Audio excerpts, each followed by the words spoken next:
One of the 10 best places to live in the United States, and no wonder.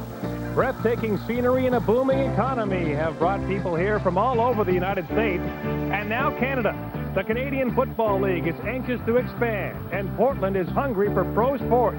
With only one major pro team in town, there's plenty of room here for more. And tonight, the Canadian Football League has come to town with preseason football, hoping that fans will watch more than just lovely scenery. They'll watch the Canadian Football League and like it enough to invite them back as full-time partners in 1993.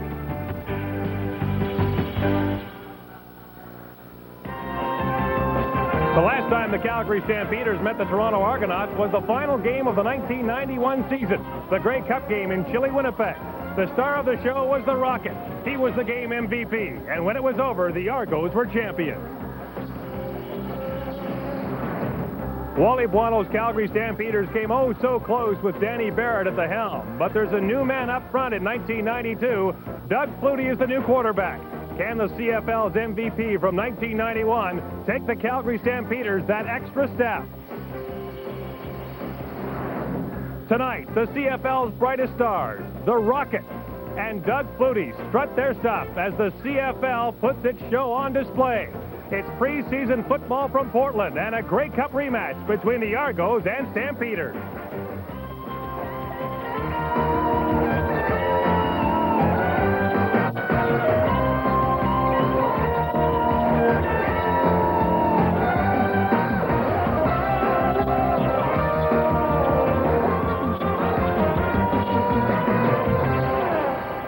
TSN presents the CFL Game of the Week.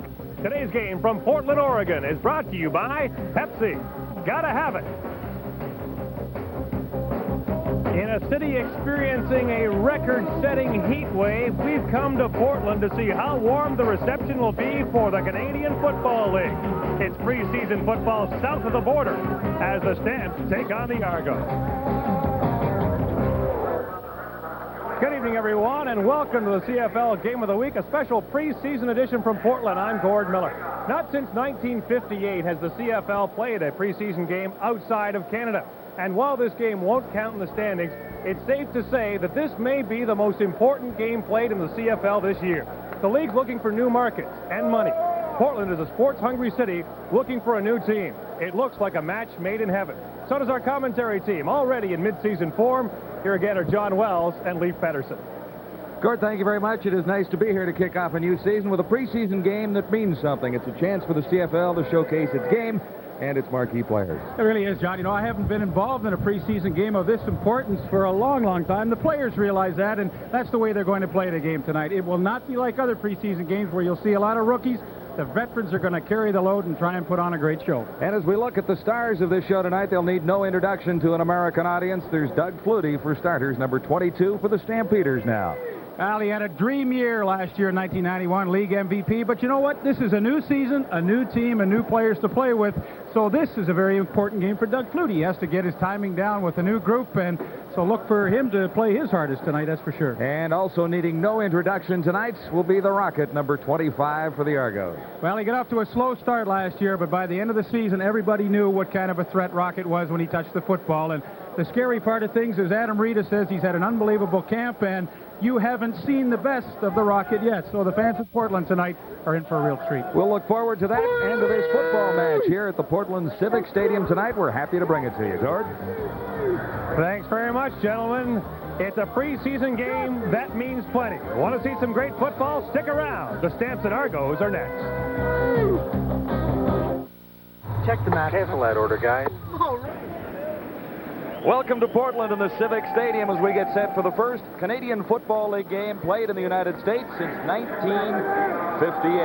Adam Rita, the Grey Cup winning coach, Wally Buono, the runner-up, will display their teams, and we'll start with two solid offensive squads here tonight. We're ready for the kickoff, and the Argos have it underway. On the return, Pee Wee Smith. Smith finds a hole, and quickly he's out across the 45. The midfield, which is the 50-yard line in this ballpark.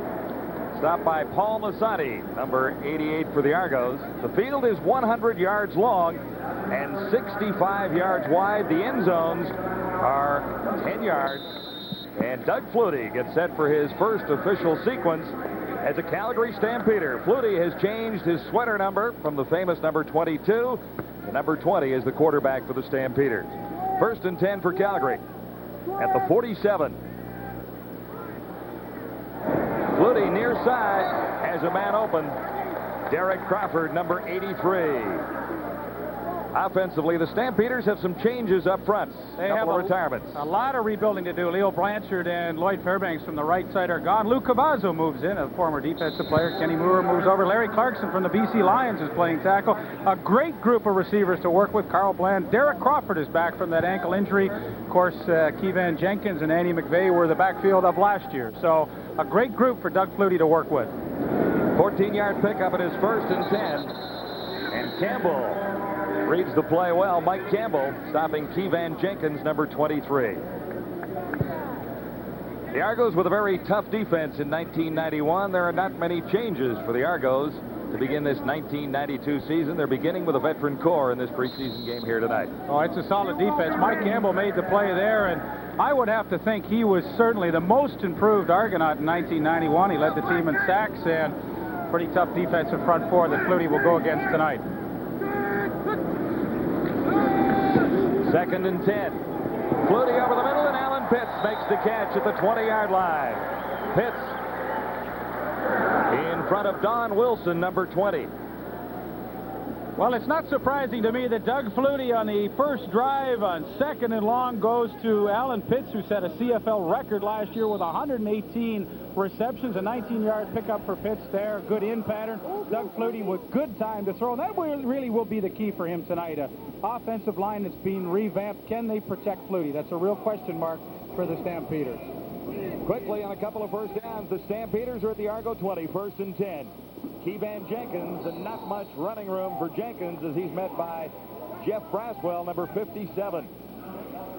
John, we talk about an Argo defense that is a veteran group, the same group up front that started the season last year. Brian Warren, a real bonus last year. Of course, Mike Campbell, we talked about him. In the middle, Jeff Braswell will get every opportunity to take over from Chris Gaines, who retired, and the defensive secondary, that is an awesome, awesome group. Reggie Almost Pleasant. airtight. Oh, it is. Reggie Pleasant and Ed Berry on the corners. Nobody better than those two. 2nd and 10 for Flutie and the Stampeders. Flutie out of the pocket, throwing on the run, looks to the end zone. Almost a miracle catch by Alan Pitts, number 18. Carl Brazeley, number 7, covering on Alan Pitts that time. Two outstanding slot backs on display here tonight. We'll see Darrell K. Smith offensively for the Argos a little later on. You know, there have been a lot of great slot backs to play in this game. Tommy Scott, among others, come to mind, but no two better, really, than Alan Pitts and Darrell K. Smith. That time, Doug Flutie with all kinds of time to throw the football, and that will spell a lot of danger for the Argonauts tonight if they can't get a little more heat on Flutie than that.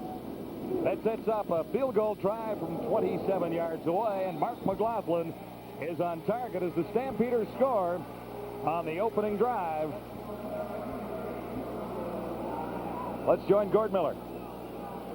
With a very special guest, the man who's been the topic of discussion in Canada and the U.S., the quarterback of the defending Super Bowl champion Washington Redskins, now a free agent, Mark Rippon. Mark, Toronto fans love to see you in the Argo hat. How the discussion's gone with Bruce McNall? Well, Gordon, it's gone real well. I think first and foremost, you know, that we're here today because of, you know, reasons. We felt this hand wouldn't be dealt, and Bruce has given us an opportunity and a chance to seek, you know, employment elsewhere if things didn't work out. So we had a good chat with him today, and felt, you know, not only where I can go, but where the CFL can go, and I think that's what's important. The players, I think, the towns and everything that are involved in the Canadian Football League nowadays are a vital resource for Canada, and it's something that's been there since the early days. So I think, you know, if we can form a structure something together that can be worked out and benefit, you know, not only Argonauts but the Canadian Football League in general, I think it'll be important and something at least to look at. But first and foremost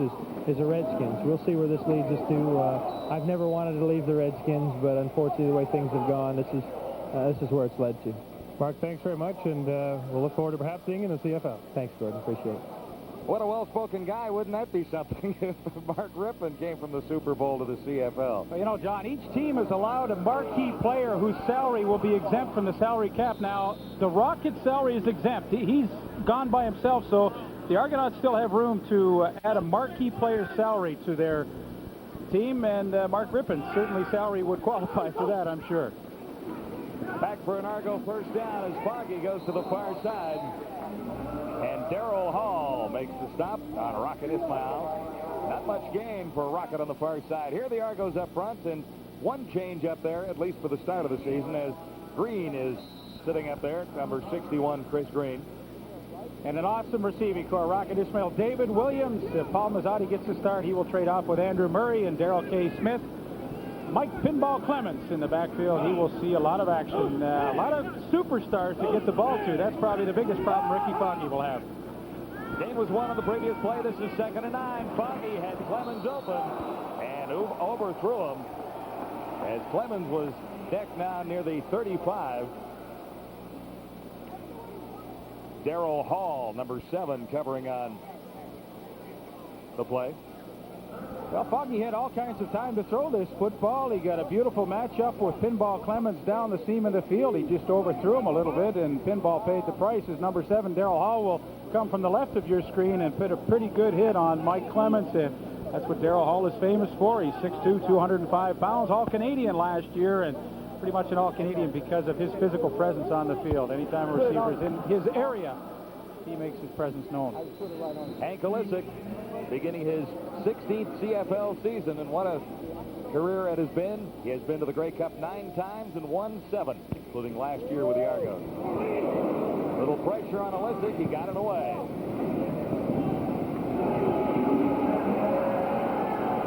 Pee Wee Smith forced out across the 25. 43-yard kick, and Jim Rockford was over to force Smith out. Stampeders leading 3-0 and a 27-yard field goal by Mark McLaughlin. Second possession for Doug Flutie. What numbers Flutie put up on the board last year.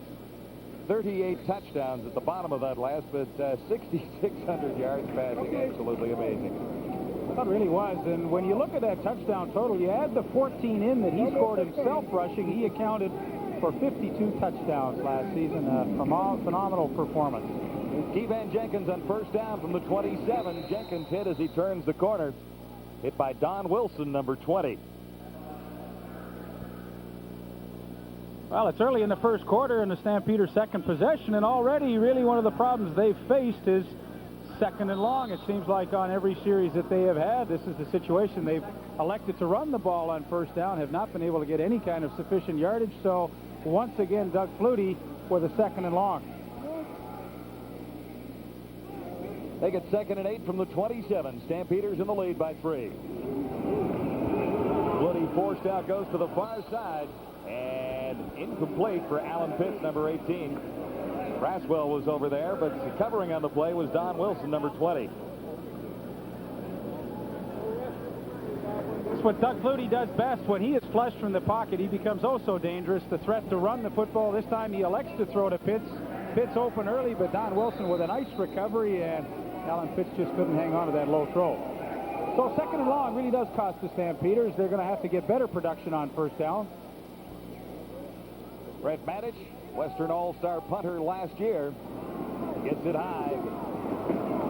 The flags are down as Ismail makes the catch near the 35. But it looks like the Stampeders were in just a little close on punt coverage on the Rocket that time.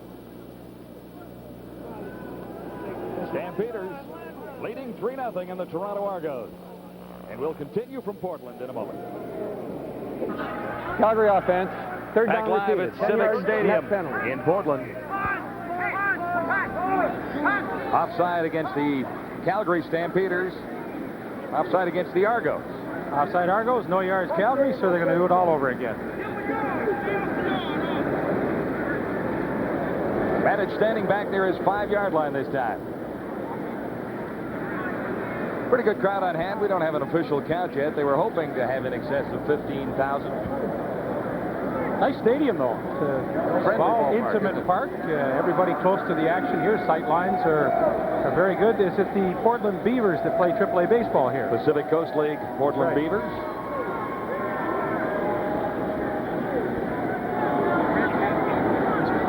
We've got a microphone on Argo quarterback Ricky Foggy tonight, so we'll be able to listen in and find out what the Argos are trying to do with their game plan tonight, and hopefully you'll understand all the terminology that's out there, Apaches and Aces and Kings and all that. Well, they have a very sophisticated system. The difficulty in trying to determine what they're doing is their plays change so much on the run. They have a set pattern called, and of course, when you leave the line of scrimmage, if the defense does something you don't expect, their patterns change on the go. Very diversified attack that they have, but I think the fans at home will really enjoy listening to Ricky Foggy and some of the things that he will call in the huddle and, of course, at the line of scrimmage. I'm looking forward to listening in on the ninja stuff, particularly, when you describe the Michelangelos and all of that. Yeah, they have the ninja offense tonight. We're going to see it, and it is beyond belief. We'll try and describe it for you when it occurs. Brett Manage set to kick it again. Stepping across the 10-yard line, the left foot this one away. Here's the Rocket. Looks one way and goes back the other. Gets one block, and Rocket has explosive speed down the left side. He gets across the 50 and stopped there by number 25, Dave Sapunjas.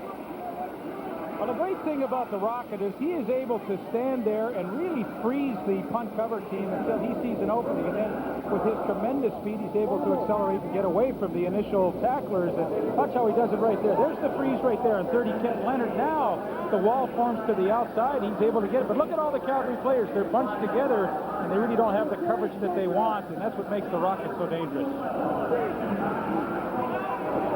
Foggy looking for Darrell K. Smith. Coverage that time by Earl Tucker. Errol Tucker, I should say. It'll be 2nd and 10 at the 47. Right. Let's go. Give me a right. Give me a red. Stop 9. On 3. Ready?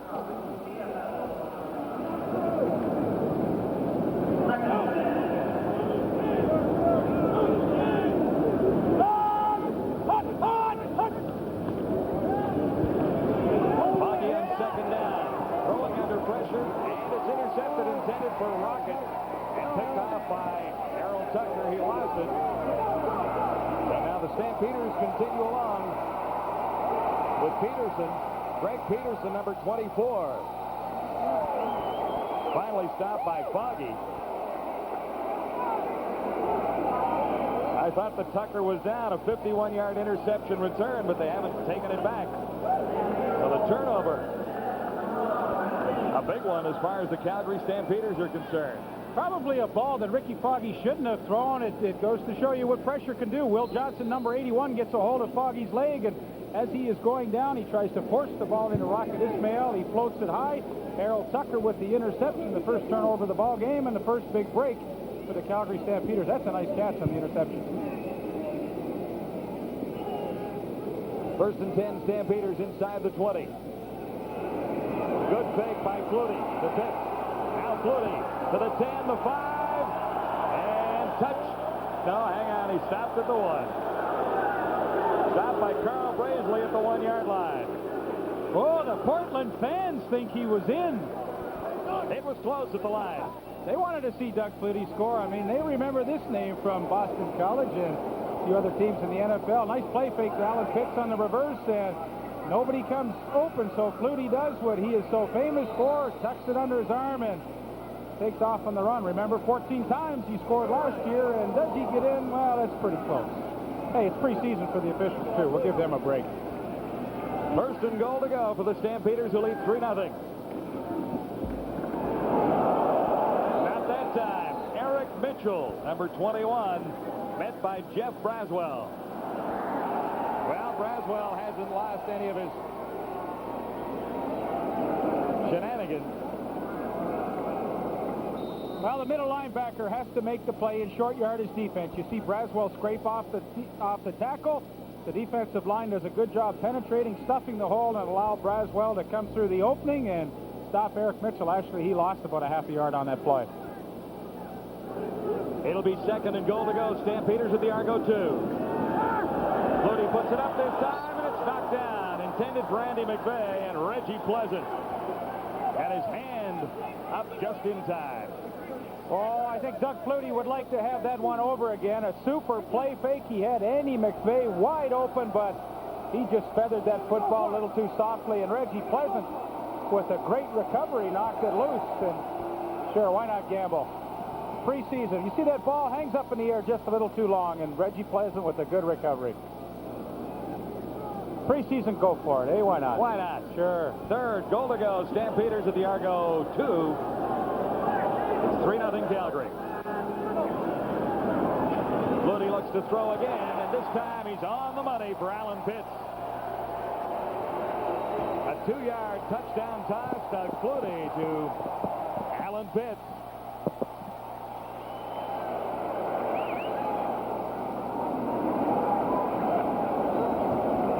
It's no secret now on two crucial situations, a second and long and now a third and goal. Flutie goes to Alan Pitts, the #1 target for the Stampeders last year. He gets inside Carl Braisley, the good catch, and he throws a souvenir into this crowd here in Portland. The Stampeders take advantage of the Errol Tucker interception. Mark McLaughlin makes it 10-0 for the Calgary Stampeders on the Toronto Argos. And this sequence all set up on an interception return. The interception by Tucker, and then a 51-yard return by Greg Peterson. A nice job by Alan Pitts to get inside Carl Braisley. You know, he has a height and size advantage, and he worked his way into an open spot. Doug Flutie found him, and the Calgary Stampeders convert. He's had a couple of great seasons in Canadian football already. Well, if you were going to build a slot back, you would take Alan Pitts, and he would be the clone for everyone else. He's 6'4", he's 200 pounds, he has soft hands, he reads zones well, he's a good receiver against man-to-man coverage where he works the defensive back as he did on that touchdown reception. He is an unbelievable player, and you know, and he's a really nice guy too. All his teammates really like him, and what an asset he has been in Calgary. Ready for the Stampeder kickoff. Calgary leading 10-0.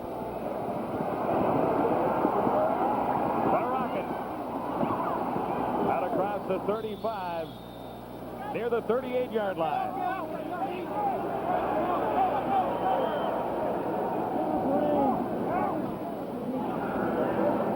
A Grey Cup rematch between the Argos and the Stampeders.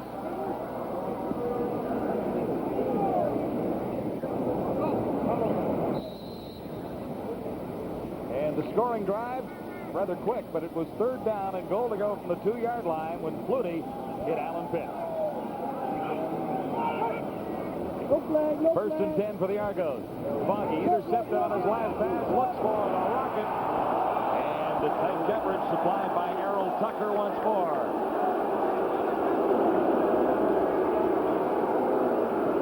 Well, perfect timing by Errol Tucker on the rocket. He knew he had help to the inside from Greg Peterson, so he allowed Rocket to work to the inside. He didn't fight him when Rocket makes the post move here, and now watch, at the last second he will have perfect timing. He comes over the top, and you know, the fans call for interference here, but I don't think you can play it any better than Errol Tucker did. He's having a good first quarter, interception and knockdown right there.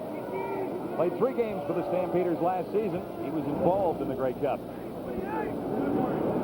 It'll be second and 10. Argos at the 37 from the shotgun. Foggy, some pressure, and Foggy is down by Alondro Johnson, number 51.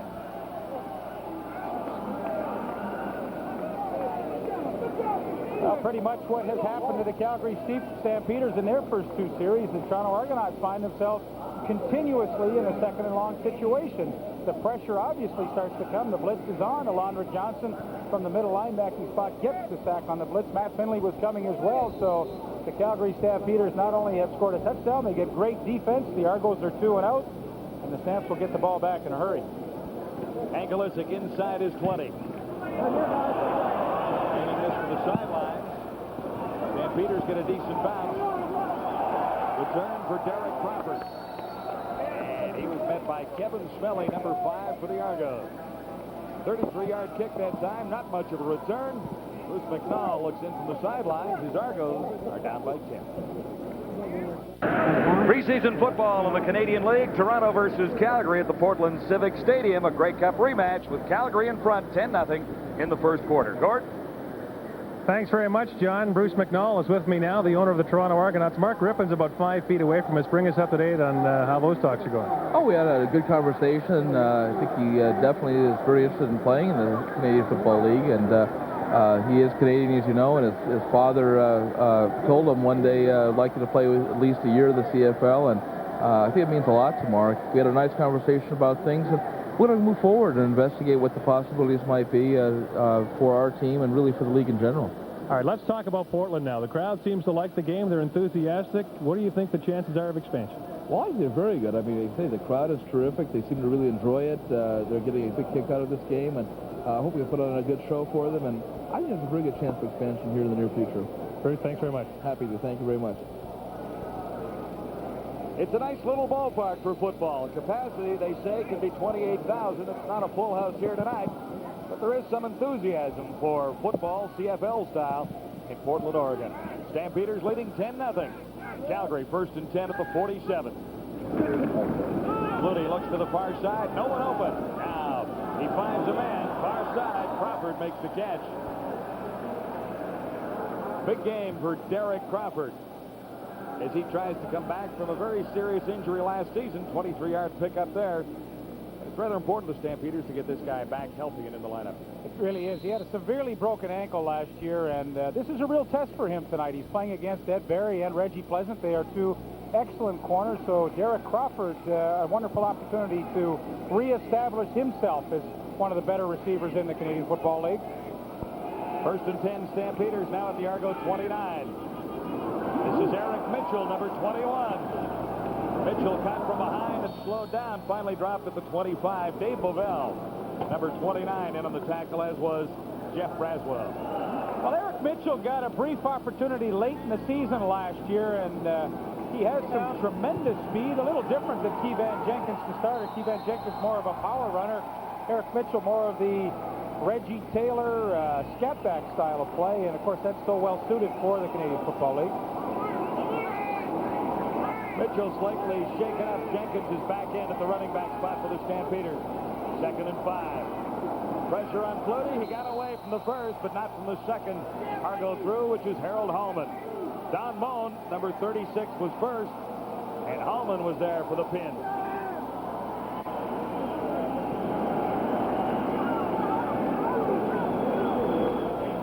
Toronto comes with the safety halfback blitz. Carl Braisley and Keevan Jenkins stays in to provide protection initially, but Donnie Moen blew through so quickly, and the initial pressure on Flutie. Harold Hallman then cleans up.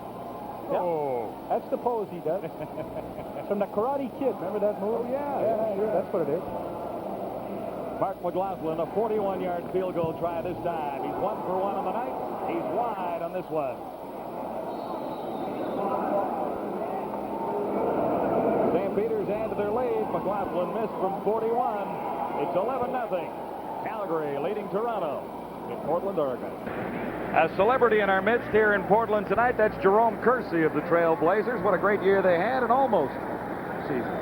They were close. Pretty exciting series with the Chicago Bulls. Jerome Kersey, pretty tough physical forward for the Trailblazers.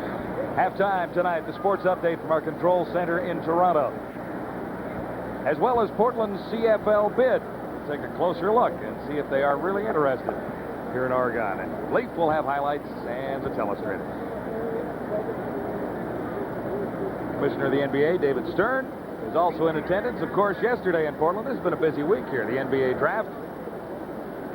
And later, there'll be Olympic basketball qualifying. Monday night. That on TSN as Canada takes on the United States.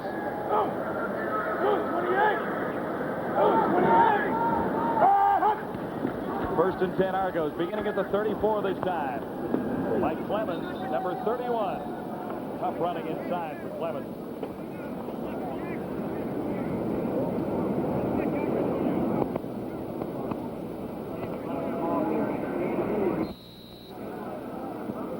Give me a T right. Give me me a hot 50 DO first down. Ready? Well, we're trying to listen in with Ricky Foggy. Unfortunately, having a little technical problem there, and we'll see if we can get that rectified. The gain was 3. This is 2nd and 7, and Foggy escapes. He'll have a first down out across the 45-yard line. Stopped by Alondra Johnson.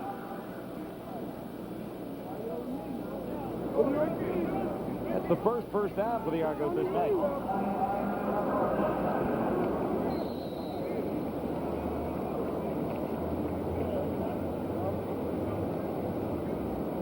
Give me a char right. Pop 6 rub, third down. Ready? Pop 6, that's going to be Pinball Clements going through the 6 hole, which is to the right side.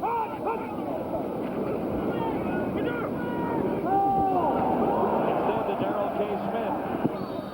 Steps out of bounds. I thought you had that down. I did. I believed you completely. Forced out by Kenton Leonard. Darrell K. Smith. Well, Darrell K. had a little contractual problem at the beginning of training camp. That is all sorted out. He is back. He is happy, and that is good news for the Argonauts, as he will undoubtedly be a favorite target for Ricky Foggy. And, well, you have to respect his downfield speed, so when he goes out to the flat, almost impossible for number 30, Kenton Leonard, to stay with him. Monday.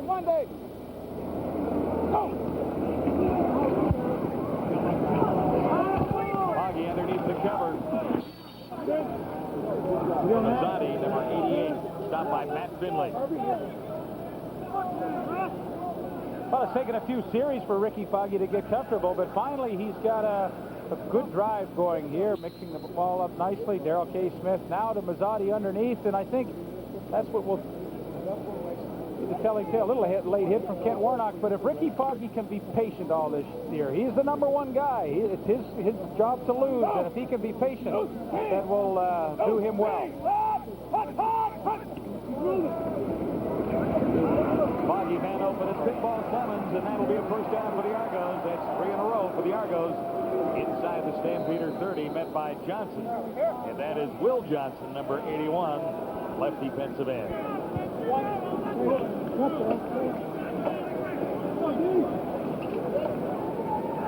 Seven-yard gain for the Argos. First and 10, Calgary 30. Let's go. Give me a right change. Give me a red stop 1 on 1. Ready?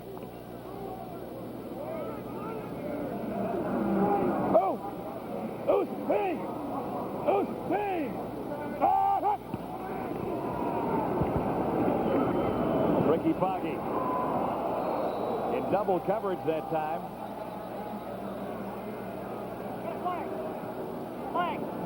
Flag is down back at the line of scrimmage.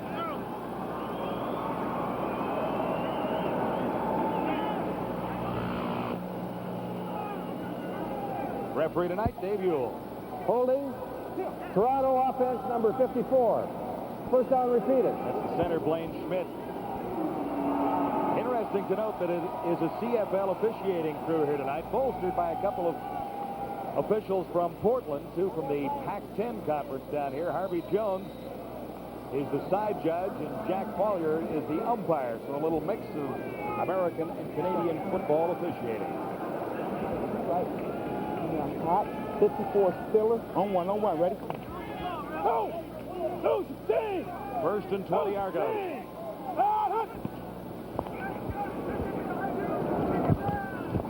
Foggy under the cover, and it's no good. Intended for Paul Nastasiuk, number 27.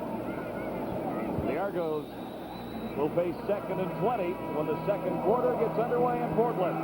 Calgary Stampeders lead the Argos 11-0 after quarter number 1. And this, a Grey Cup rematch. Berman, what do you think? Do you think the CFL should expand to the United States? 50 cents a call. Why not get a vote in? For yes, 1-900-273-0040. If you think the answer is no, give us a call on the other line. Second down and 20 to go for the Argos at the 40. Foggy with a good fake. He can find some time. Out of the right side, looking deep. Underthrew his receiver. And the receiver was number 25, Rocket. Yeah, I think the Rocket should have had it. Yeah. Boy, he did a great job to come back to the football. He had it, but could not hang on. Errol Tucker almost had another interception there. Numbers from the opening quarter favor the Calgary Stampeders on the scoreboard, as well as in total offense, 82 compared to 38. Net yards 72 to 30, and the one turnover went against the Argonauts.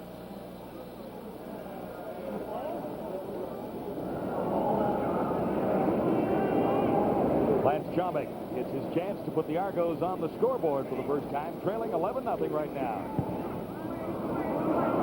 46 yards out. Chomick is wide.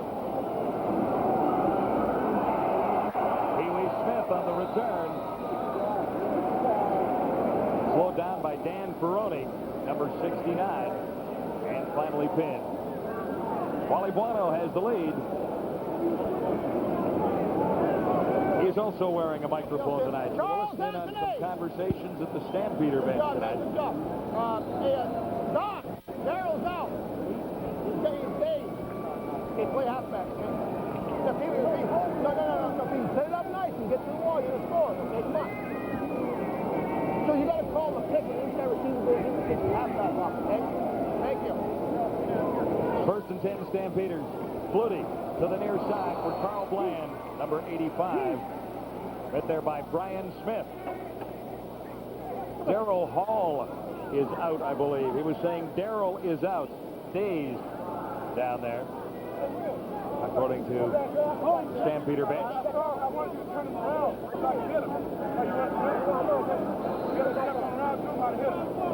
Gain is 5, 2nd and 5 Calgary from the 29. Flutie has Alan Pitts, and Pitts should have the first down. He was across the 35 and met there by Ken Benson.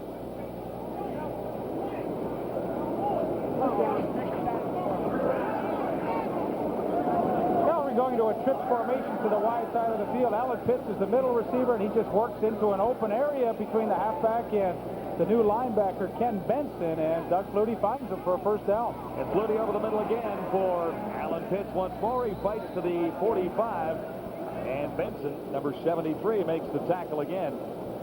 From the University of Arkansas, Ken Benson in his rookie season with the Argos. Played briefly with the Eagles. This is Calgary's second preseason game. They played in Hamilton last Sunday night. Alan Pitts did not play in that game, so conversation with him yesterday, he told me he was very eager to get back into action tonight, and it appears that way. He's had a lot of good catches so far in the first half. On 2nd and 1, the Stampeders convert easily. On the bench, Darryl Hall being attended to by the Stampeder medical staff.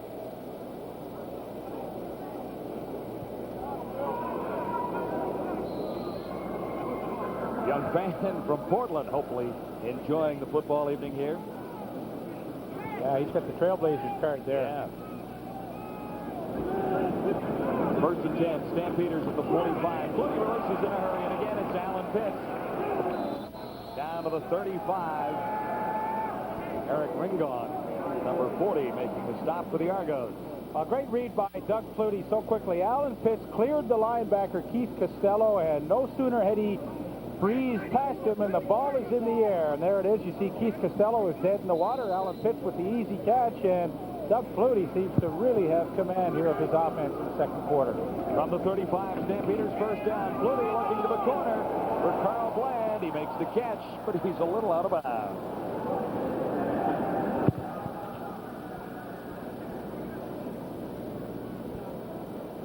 That's one thing that Ed Berry, the corner for the Argonauts, does so well. I mean, Bland was in behind him, but Berry had such good position that the only way Bland could catch the football was out of bounds. Berry forced him to the sidelines, and Bland, who was a late addition to the Stampeders last year, is a good one, but Ed Berry won the battle there.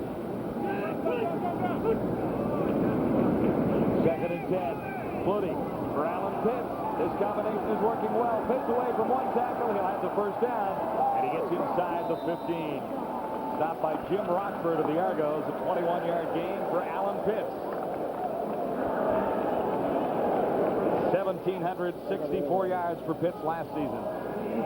Alan Pitts is having a field day. Here he lines up here, and this is Keith Costello, the linebacker. When Keith Costello goes out, Pitts curls around him, let it run, and it's pretty easy pickings for Doug Flutie. Watch Pitts work into the open. There he is. Flutie finds him, and the Calgary Stampeders have put together an excellent drive.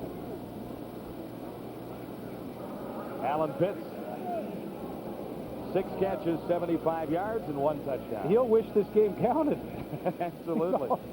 Talked about it earlier today with some of the players, particularly the Stampeders, and actually Alan Pitts talking about timing with a new quarterback. As good a quarterback as Doug Flutie is, working with new receivers, it has to be a little bit of a slow process to learn where the receivers are going to be. You know, Flutie and I had a very interesting conversation before the game, and I said, compare this group of receivers to the one you worked with in BC last year. That's not fair to ask that. No. The BC group is an excellent group, but what he said, and this is true, the Calgary Stampeders are a faster group as a whole, and what they do sometimes is run through areas.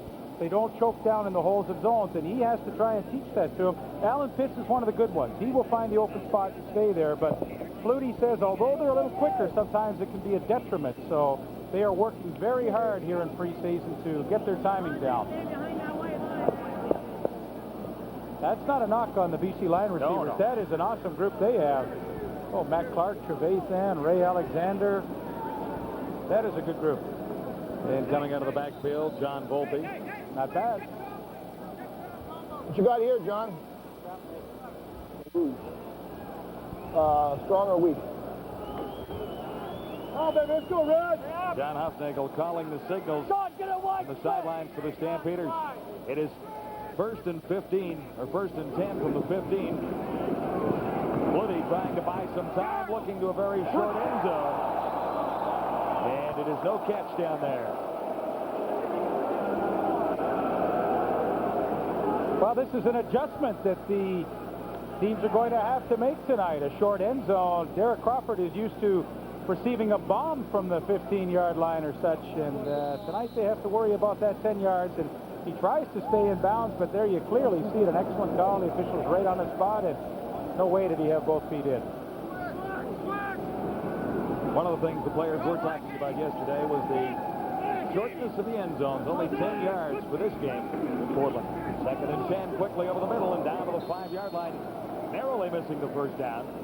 Stop made by Brian Smith. Sean Fields making the catch. He had a pretty good year last year. Sean Fields, number 88. Played in 17 games. He got 64 passes last season.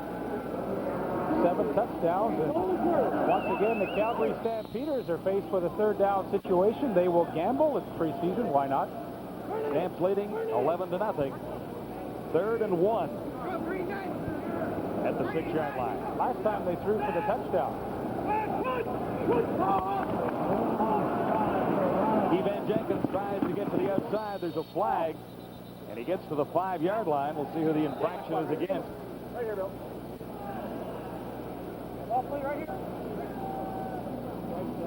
Argo's offside. That's the initial indication.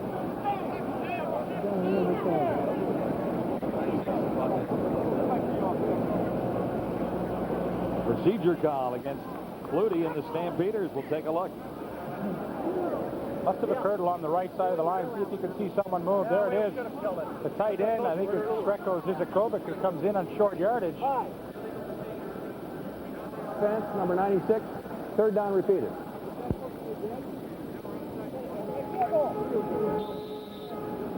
So the Stampeders will have to settle for 3. Chip shot for Mark McLaughlin. Good on 1 of 2 so far tonight.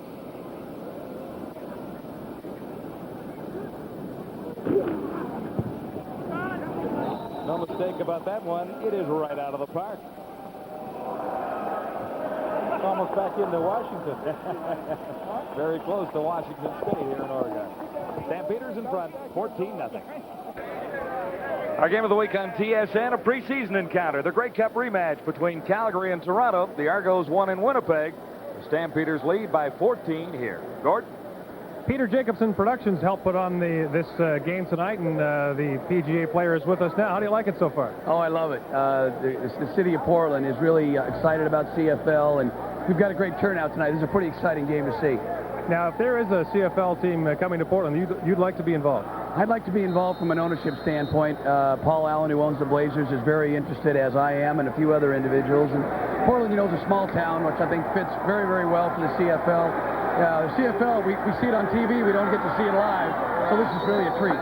Now, how likely do you think it would be for the CFL to come here, say, next year? Well, I think there's a good chance. I've been talking a lot with Larry Smith, the CFL commissioner, and a lot of the parties involved, both on Calgary's side and Toronto's side. Bruce McNall is here, and I think they're having a good time, and I think it's time for the CFL to grow, and we'll just see how well they do down in the old US of A. Great talking to you. Thanks very much. Thank you. Yeah, 33, first down. Ready? You're hearing the voice of Ricky Foggy, where the Argos are first down. Just a quick three-step drop. He's going to try and hit somebody quickly in the flat. There it is, Daryl Smith. Daryl Smith couldn't hang on.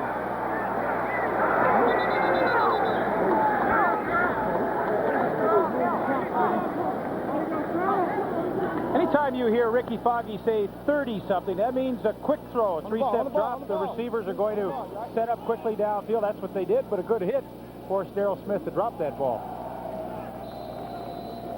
59-8. 59-8. Watch for the hook to Daryl Smith to the wide side. Monday. 59 means Daryl Smith's going to hook. That's where Foggy's looking. There it is. 2nd and 10. Smith makes the catch, then drops the ball. Recovered by the Stampeders and picked up by Ray Isaac.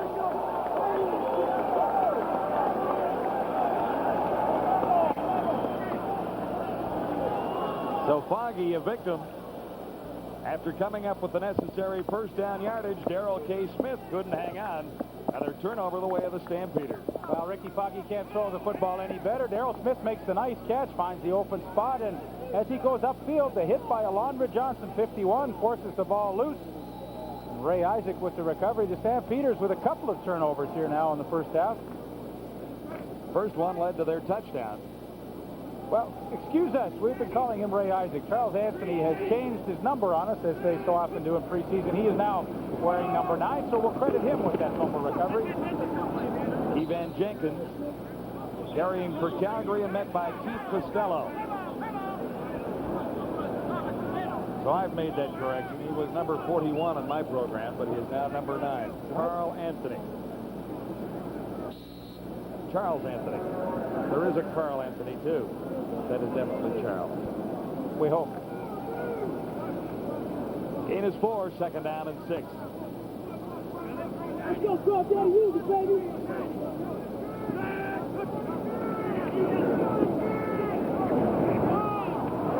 Flutie on target, out near the 50. And that'll be enough for the first down. A penalty flag comes down after the reception is made. Jim Rockford was covering a face mask infraction. A reminder about our phone poll tonight. Do you think the CFL should expand to the United States? If you think yes, 1-900-273-0040. Your response is no, 1-900-273-0041. 50 cents a call. That is a good one. 29, 15-yard penalty, first down. I am really interested to see how the fans react to that question. We had our own little poll today. You and I said that they would say, yes, we want to expand to the U.S. I thought that would be the reaction. I think so. We shall see. With the penalty and the reception, the Stampeders are at the 29 with a first down. Flutie, time to throw. John Beals, the intended receiver. Jim Rockford there to knock it down. Jim Rockford really fighting for a job with the Toronto Argonauts. Of course, he spent so much time with the Hamilton Tiger Cats, briefly with Edmonton, and now finding himself deep in his career looking to catch on with the Argonauts this season. He reacts to the football, waits till it's in the air, and then he comes up and makes the play on Sean Beals, and that is good defensive coverage in the secondary. Dave Bovell also in on that.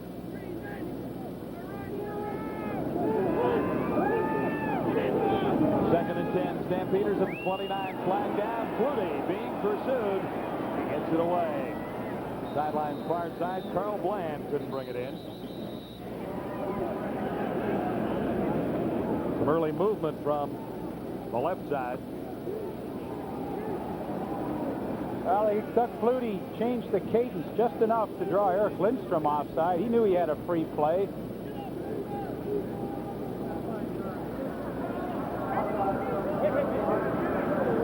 Second down repeated. 5-yard penalty.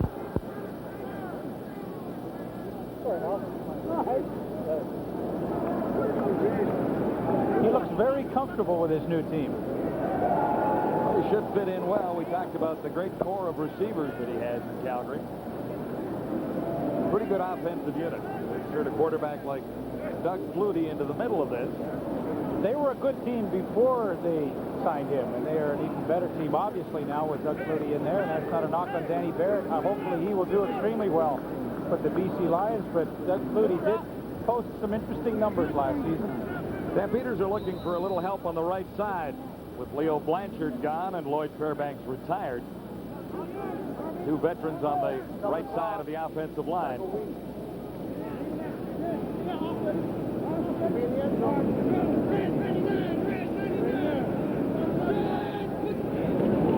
Second and 10. Woody for Carl Bland.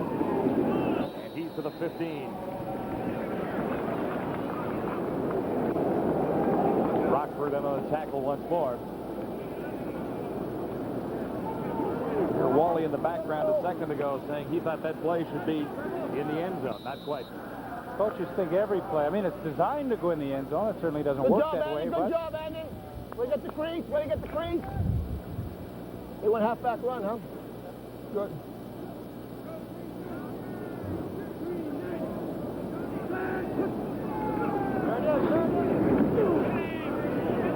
Evan Jenkins inside for 15 and met by Eric Ringon.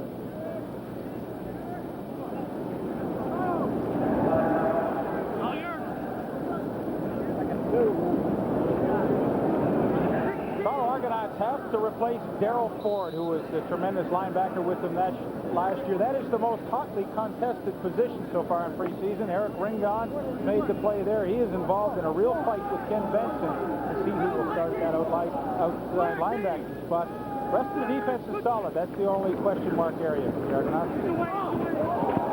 Second down. And it's picked off by Ed Berry. First turnover going in the way of the Argos.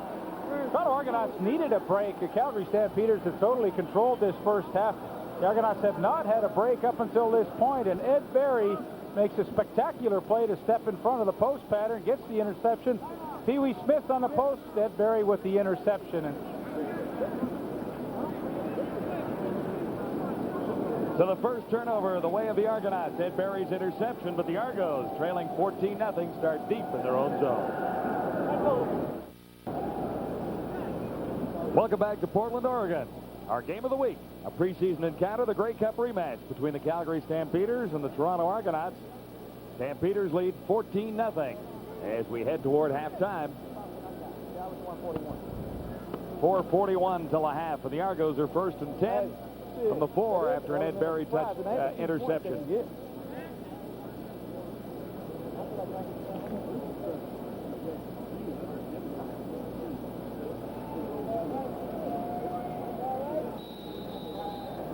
Okay, let's go. Give me a left formation. Give me a 49, reverse that right, first down. Ready? First.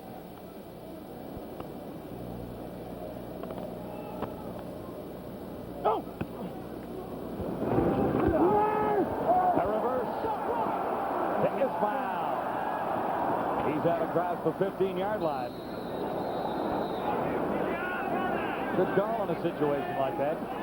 it's the normal call. Do a reverse out of your own end zone. I mean, don't expect the Toronto Argonauts to do the orthodox. They always like to do the unorthodox to catch teams off guard, and they certainly did with this play. Mike Clements on the sweep flips to Rocket Ismail, and looks as though he might have had a little more room to the outside. He chooses to cut upfield, gets the first down, and certainly get them out of trouble. Get 32. Get 32. Tuesday. Oh, hut. Argos first down. Foggy to the far side of the 20-yard line. He has the reception. David Williams.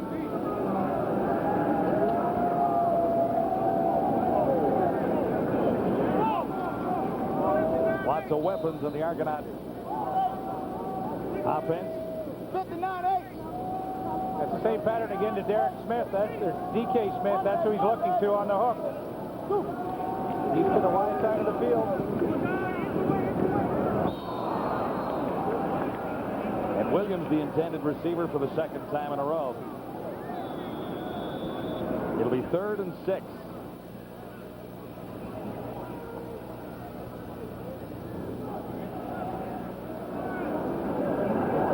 So the Argo offense has sputtered a little bit so far tonight. Stampeders have been able to move the football with Flutie at the controls a little more easily than the Argos have. Oh, outside. Woo!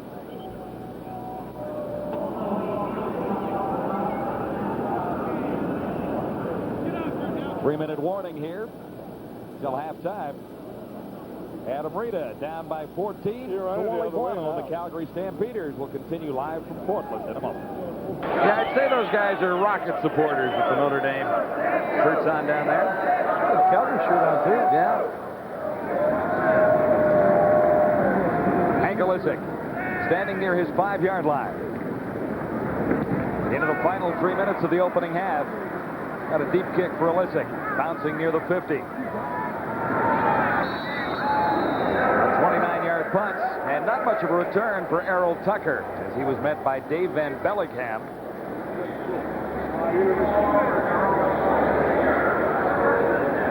Come on, man, let's go, let's go, let's go. Another one, oh.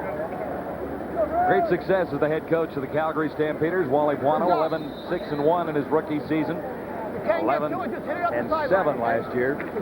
He has an excellent staff working with him. John Huffnagel, his offensive coordinator. Don Southern runs the defense, and the rest of the coaching staff really has helped Wally Buono achieve such a good record. 1st and 10, Calgary. Flutie under pressure. And I think he threw that one away. It left the park. See, this is the U.S. He's allowed to do that. You know, they're much more lenient in the United States about grounding the football. In Canada, we're much more strict, and I think had this game been played in Calgary, the flag would have fallen. We're in Portland, so you can get away with a few extra things down here. Perhaps one of the American officials was on that That's side. right. See, you got it. 2nd and 10, Stampeders at the 46. Calgary leading 14-0, 2:25 to play in the opening half.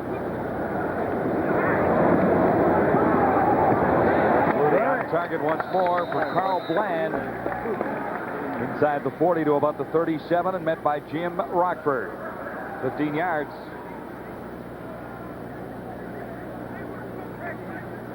Doug Flutie, for the most part in this first half, has had excellent protection from an offensive line that was quite suspect tonight, and they have done a good job. They have allowed him good sight lines downfield to pick out targets such as he did with Carl Bland right there. More pressure on Flutie. He got it away for Sean Beals, number 88. Stampeders offensively have looked very sharp. Brian Smith, number 23, making the stop for the Argos.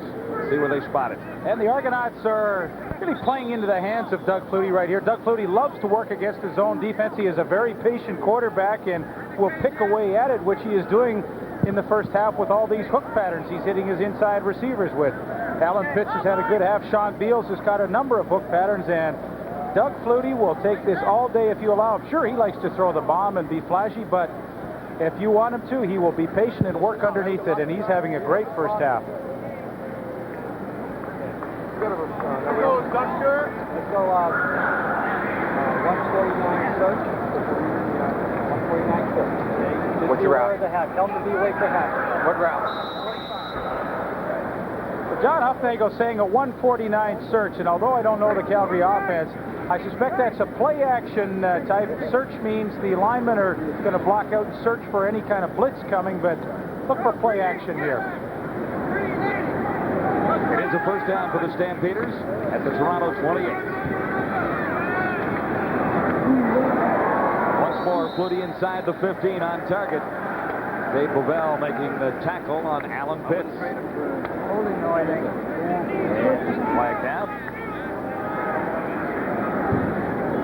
Play action and rollout allows Alan Pitts a little extra time to take this pattern deeper. He turns Jim Rockford completely around and works back to the football. A perfect catch. Unfortunately, this one I think is going to be called back.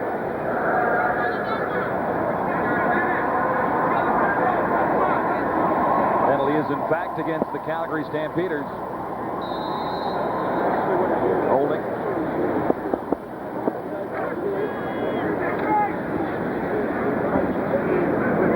Interesting numbers for Flutie. 15 first downs compared to 4 for Foggy. This will be 1st and 20. Stampeders now back at the 38.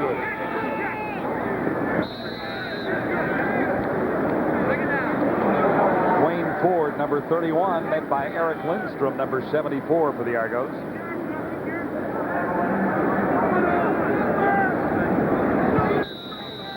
Ford listed as the backup to starter Andy McVeigh.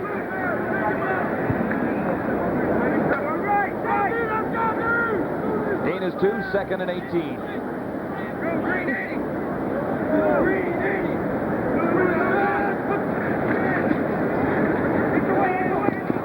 Alan Pitts, another reception. And he's inside the 30, but he'll be well short of the first down. Keith Costello, 37 for the Argos on Pitts this time. Shows you what tremendous athletic ability Alan Pitts has. Watch how he catches it and moves at the same time. He sees the hit coming from Eric Ringon, but he is able to catch it and change his direction all in one motion. He doesn't pick up the first down, but what a tremendous reception by Alan Pitts.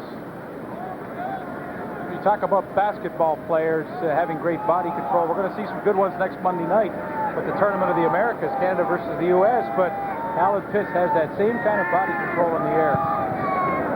Mark McLaughlin is good for the second time.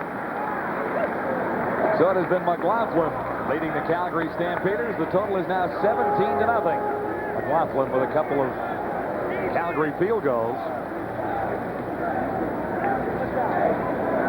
Now, what do you think? What about the CFL expanding to the United States? Our phone poll. I'd like to hear from you. 1-900-273-0040 if you think yes, and 273-0041 if you think it should remain in Canada.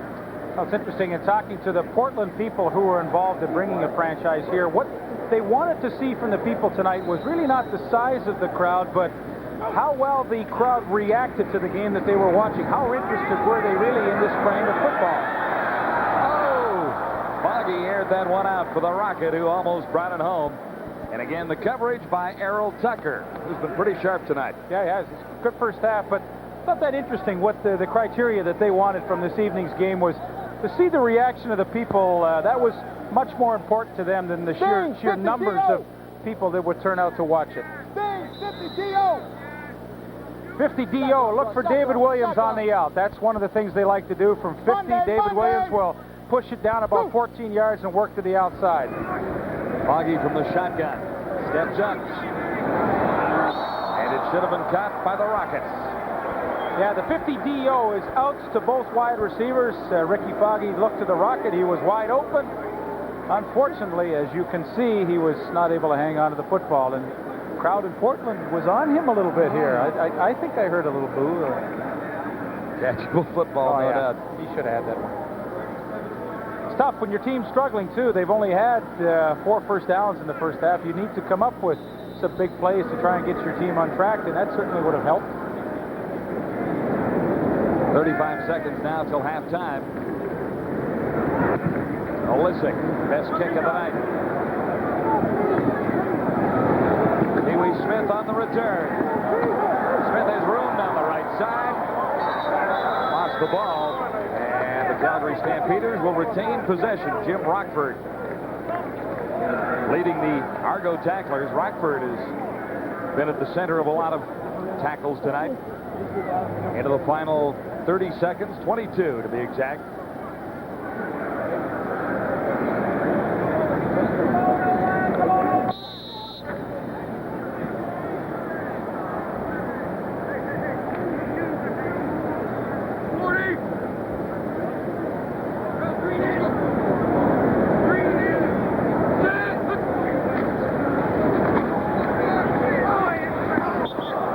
Picked off by Keith Costello, 37.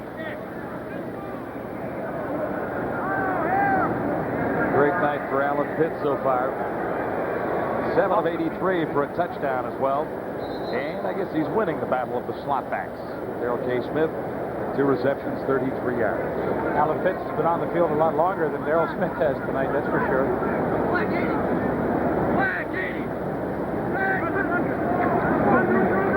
Second and 10.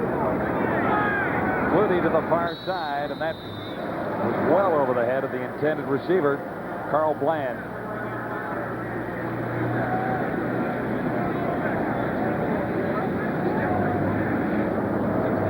Heading to halftime, 12 seconds to go.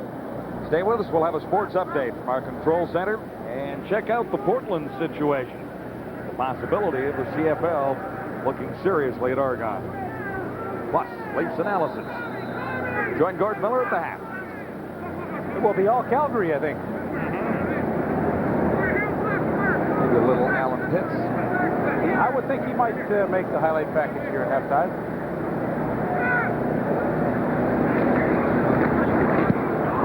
Pressure on Matic, but he got it away. I'm not so sure he figured he had. This is Mike Clemens for the Argos. Markers are down as Clemens finds a little room, but not enough. 43-yard kick by Brent Matic.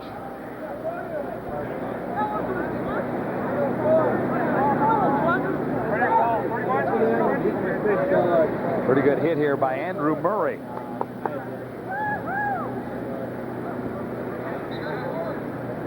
That's Greg Knox, Stampeder rookie.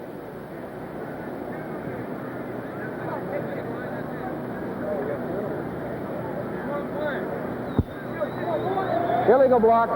Toronto number 5. Decline. So that'll wrap up the opening half at the Civic Stadium in Portland. The Grey Cup rematch so far belongs to the Calgary Stampeders. In Winnipeg in November, it was the Argos. The Stampeders lead the way at halftime, 17-0. Stay with us for Gordon Miller at the 207 total yards and only giving up 1 turnover compared to 2 for the Argos. The Stampeders with a decided edge in time of possession.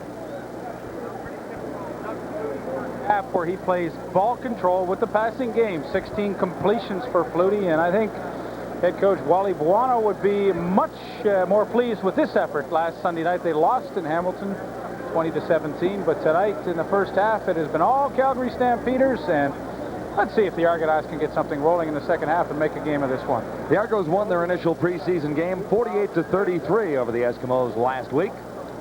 They're down by 17 at the half to the Calgary Stampeders. In all fairness to Ricky Fogg, he's had a number of footballs dropped. Daryl Smith had a nice reception that he finally coughed up, and a fumble was recovered by Calgary. Rocket has dropped the ball tonight, so Ricky Fogg, his numbers do not look good, but he really hasn't played that poorly. The Grey Cup meeting, it was 17 degrees. That's minus 17 Celsius in Winnipeg when the Argos and the Stampeders last got together. It's 29 degrees Celsius here. A difference of 46 degrees. Second half underway. This is Darrell K. Smith on the return for the Argos. Out across the 25, not much yardage, as he was met by rookie Marvin Pope, number 91.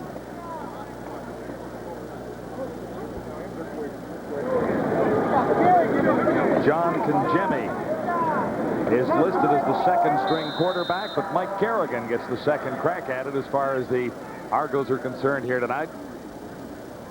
Foggy 6 of 16 for 49 yards.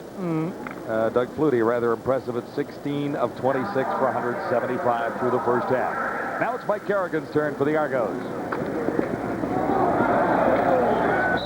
Good running room for Albert Haynes, number 33. He was stopped by Greg Peterson. Haynes, a rookie out of South Carolina. And that was the biggest problem that the Argonauts had in the first half. Their first down production was horrible, and here they come out in the third quarter with a running play, new quarterback, new running back, and they get excellent production, a couple of inches away from a first down. Kerrigan to the far side.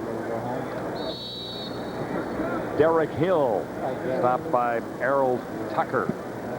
It's amazing to me how you run for 9.5 yards on first down. You got a half a yard to go and you throw for it. I don't know. Anyway, that was It worked. I know it worked. That was the choice that Mike Kerrigan made. He gets the first down. They continue this drive to start the second half.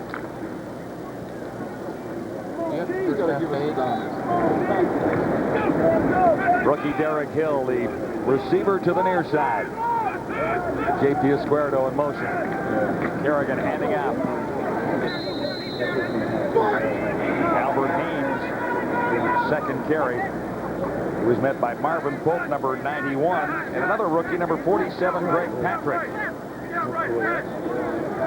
Patrick getting a chance to make this football team with Dewan Brandon on the injury list. He was the starter at one of the Stampeder linebacker spots last year. Gain is 3, 2nd and 7. Mike Kerrigan and the Argos at the 40. Esquerdo makes the catch, and he's across the 50. Should be enough for the first down. Junior Thurman up to make the tackle for the Stampeders. J.P. Esquerdo. Is that how you say it? Yes, Esquerdo. Esquerdo. And he makes a nice catch and actually fights off the tackle of Junior Thurman to pick up that first down. Back-to-back first downs for Mike Kerrigan. There's a good look at J.P. Esquerdo in his second year. University of Calgary product coming to Toronto. Kerrigan first down, far side. Mazzotti makes the catch, number 88. Met almost immediately by Kenton Leonard. Leonard was the Stampeders Rookie of the Year last season. Well, I remember a fabulous catch in the Grey Cup by Paul Mazzotti. It was a critical time in the game. He went high in the air and hauled in a long pass from Matt Dunnigan for the Toronto Argonauts. The Argonauts are blessed with a good core of Canadian talent at the receiver spots. They have Andrew Murray and Paul Mazzotti who kind of trade off, and then of course J.P. Esquerdo can come in and play slot back. He can play running back. They have Paul Nastasiak, so they have a great deal of talent among those positions.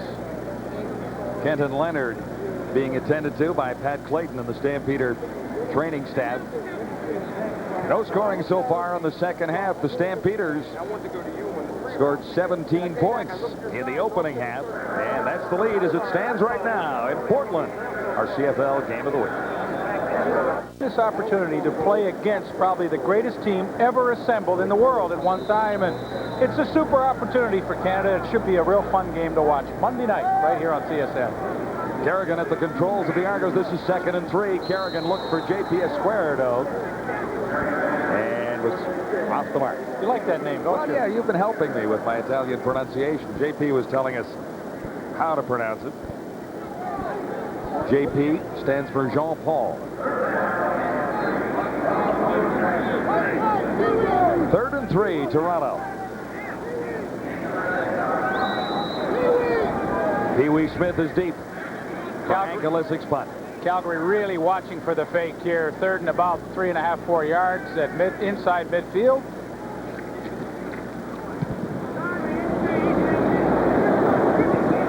Bouncing past Pee Wee Smith, and not much room in this end zone for Smith to do anything with the football, so he lets it roll for the first Argo point of the night. A 53-yard single. So the Argos are on the board. It's unfortunate. That's not what Hank Ilicic wanted at all. Punting from Calgary's 43-yard line. He would have dearly loved to have pinned them deep in their own territory. Single point at this stage, 17-1, really is insignificant. He would have liked to have pinned the Stampeders much deeper than where they will begin this drive at their own 30 now. The field. See, because he don't want to throw to the wideout. He wants to throw inside, either to the slaughter to the back, and the duck. Well, even umbrellas puts in a better job. Let's go. New quarterback for the Stampeders is Bob Torrance. Handing out to Ike Lewis, rookie running back from Texas A&M.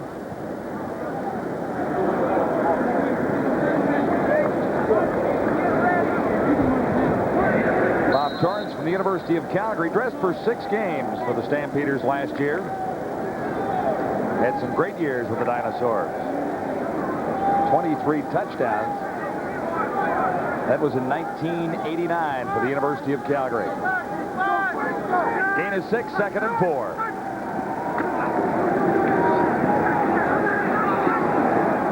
Torrance hangs on himself. He'll be about a yard short of the opening of the first down.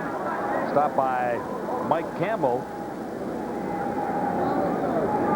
Number 99, that's Bruce McNall's other number 99. That's right. And Mike has played well. Bob Torrance looked as though he was going to pick up that first down, but Campbell caught him from behind, and the Calgary Stampeders, with a 17-1 lead, will not gamble at this point. They've gambled on third down twice in the first half, but this time Brett Matic will come in and try and put a good left-footed punt deep into Toronto territory.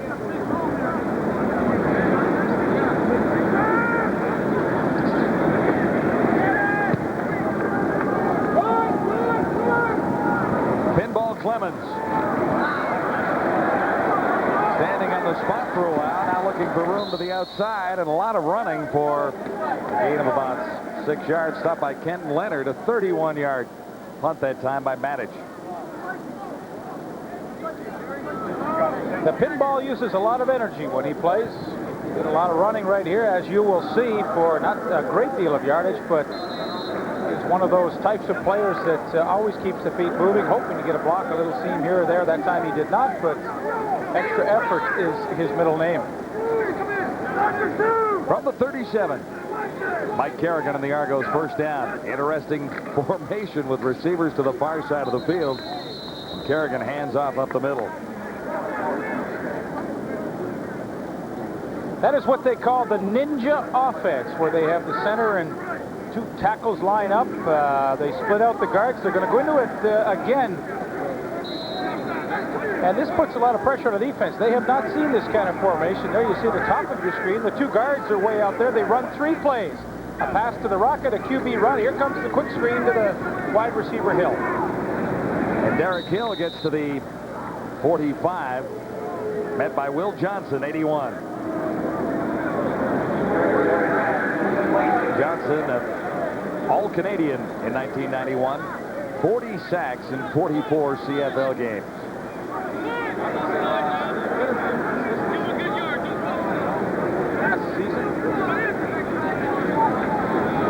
So the ninja offense does not fool the Calgary Stampeders enough to pick up a first down. On 3rd and 2, Illicik standing at his 30. Watch the face!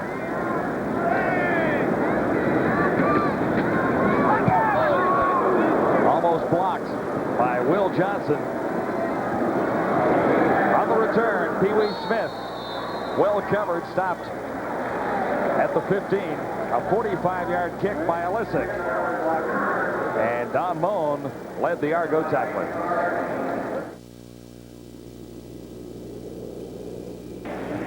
We thank you for your response to our phone poll tonight. Do you think the CFL should expand to the United States?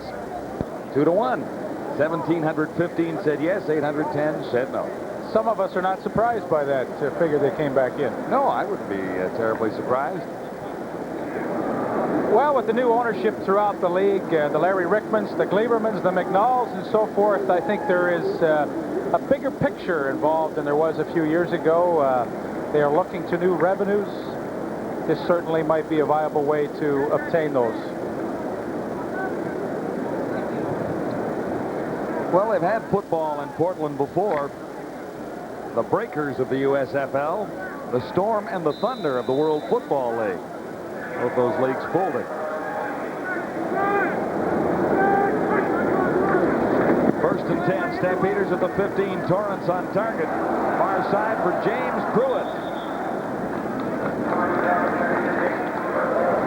Torrance's first completion of the night. Rockford was covering on Pruitt. Spent 5 years with the Miami Dolphins and the Indianapolis Colts. Well, James Pruitt was one of the big hopes of the Dolphins back in 1987 when he was drafted in the 3rd round. He was behind Mark Clayton and Mark Duper. He just never seemed to pan out, but now he's trying to catch on with the Stampeders. First down for the Calgary Stampeders out of the 32. Ike Lewis, number 35, stopped by Don Moen. Lewis getting his chance, a rookie runner from Texas A&I. I think it's really fun to see a Bob Torrance get a chance to play tonight as the second-team quarterback. There's no question about his credentials. He had a super career at the University of Calgary. No question about the strength of his throwing arm, but the only question mark is how does he run an offense? How does he handle himself under pressure, so this is a tremendous opportunity for him tonight. Torrance passing on 2nd and 4, has his man. And they rule it a catch. Wilson was covering.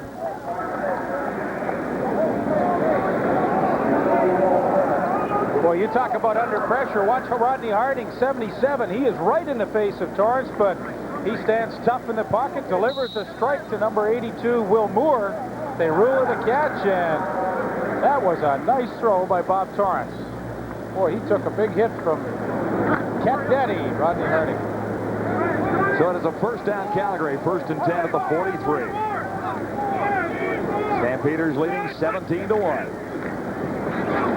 Ike Lewis, pretty good running ability for Lewis as he crosses the 50-yard line, stopped by Don Wilson.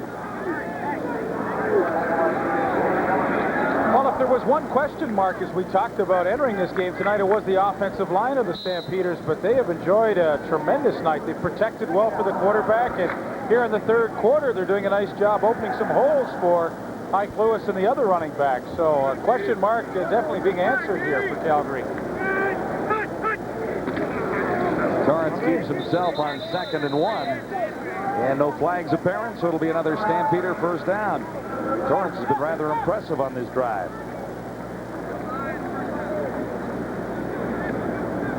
Often for a head coach, the most difficult thing to do is to decide when to let a veteran player go. They didn't invite Leo Blanchard back to training camp. They hope to fill his position with a younger player. They've done that with Lou Cafazzo. He has played well tonight, but for Wally Buono, that maybe is the most difficult part of being a coach. When do I tell a veteran he's no longer good for our system? 1st and 10 again, and Torrance has another completion inside the 35. James Pruitt makes his 2nd catch in front of James Rockford. James Pruitt did a nice job to get into the opening and then work his way back to the quarterback, Bob Torrance, to keep any separation that he had created between himself and the defensive back. Torrance throws the ball perfectly into the hole. Pruitt comes back to it, makes a nice catch, and this is an extremely impressive drive being put together by the young quarterback. Stampeders now at the 33 of the Argos, 1st and 10. Torrance standing in. And another strike by Bob Torrance. Pee Wee Smith, number 86. That was a great catch, and Pee Wee Smith, he's fighting for a job. You know, he was the big gun last year, made that great catch in the Western Final to get the Calgary Stampeders into the Grey Cup, but now he's seen Derek Crawford come back into the lineup, and he's in a battle, and boy, he shows his mettle there as he goes high in the air, draws that one in, 18-yard pickup, and the Calgary Stampeders continue to make big plays to keep their drives going. 18 yards for Pee Wee Smith, 1st and 10 for the Stampeders, looking to the end zone, and no one was there. The end zone a little shallower than it is back home, only 10 yards deep in this stadium. You can no longer throw the bomb from the 20-yard line here in Portland. I think there is some room if they ever came to a decision to move the Canadian League down here to make the end zones a little deeper here within the confines of this ballpark. That will not be the stumbling block, I guarantee you. No, I don't think it will be. The width of the field is CFL regulation at 65 yards. The Argo 14, Torrance in trouble on 2nd down as Harold Holman broke through. 2nd time for Holman. 2nd time we've seen the little dance. And the fans like that.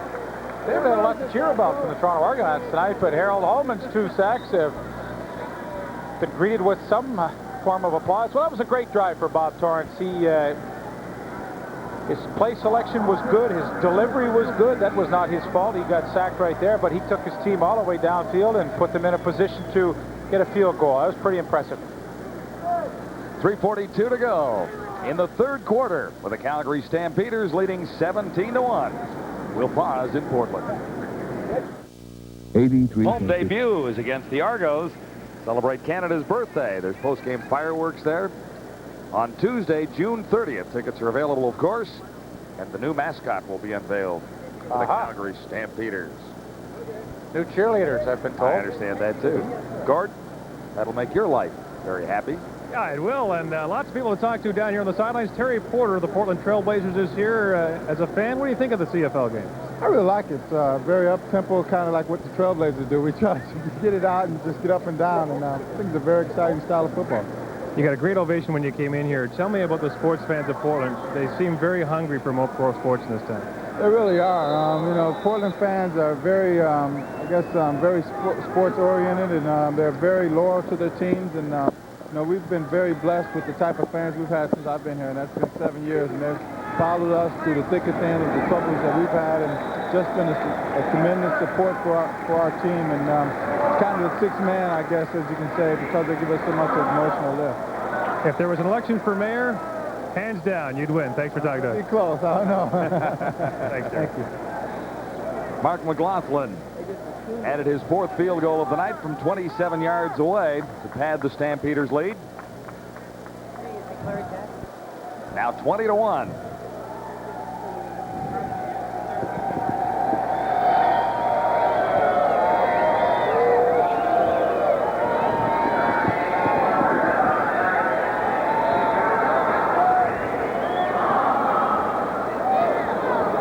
To have the general manager of the Toronto Argonauts, Mike McCarthy, join us up in the broadcast booth. Mike, your reaction after 2.5 quarters of football. I know you're not happy with your team's performance. What do you think about the show in Portland here? Well, it's a hell of a show. You know, the people are really giving a lot of effort out here on the field and in the stands, and the promotions of Peter Jacobson Group and Paul Allen and Trailblazers. It's been quite an exciting night for the city of Portland.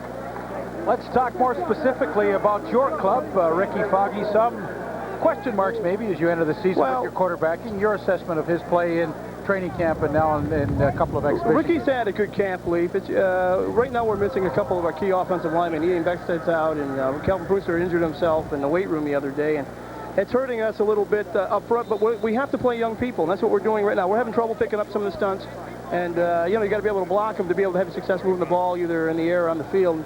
And we're coming along. We're playing a lot of young guys again tonight. If you see, you know, we had our second unit defense up there most of the whole first half, and we're getting, you know, we're working on things. We're working on it. You see what happened to Purchase? That's why I never went near the weight room. I can tell. You signed Mike Kerrigan. Does he fit into your plans this year? Mike has had it took a while, the first couple days to pick up the camp. Our passing game and how we do things, but Mike's very excited. Adam's very pleased with him, especially with his performance last week in the Edmonton game. And give him a little more time out here. He'll get the ball in the end zone for us tonight. Well, there's no one that knows him better than you. You brought him to the CFL originally with the Hamilton Tiger Cats.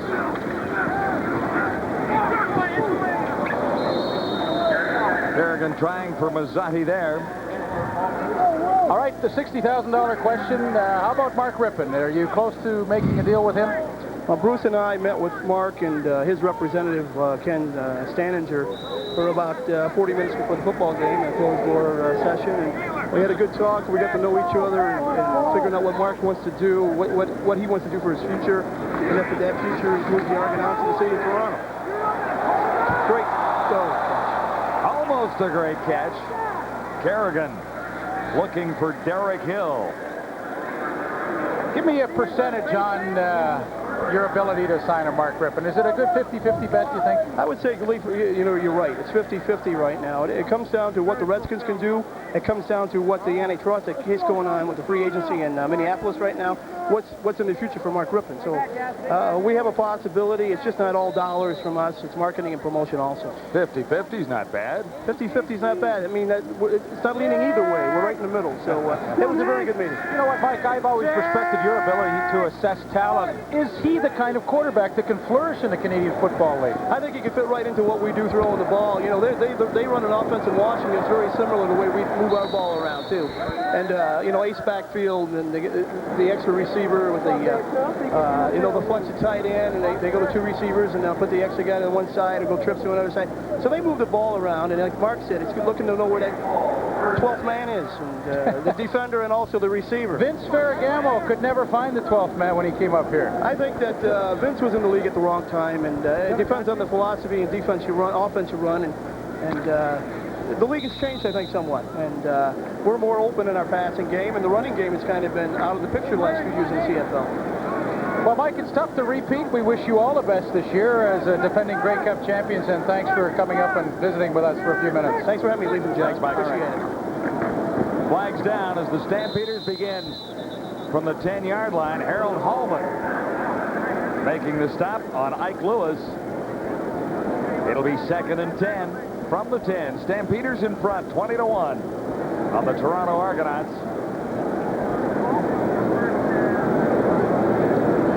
John Hufnagel, Wally Buono looking on. We'll likely see a little of Steve Taylor, who's standing to their right. Line, right? So it's only going to be a 5-yard penalty, 2-yard penalty. Okay, so it's 2nd down. What? 2nd and 7. 30-90X. You haven't stopped it yet. What you got?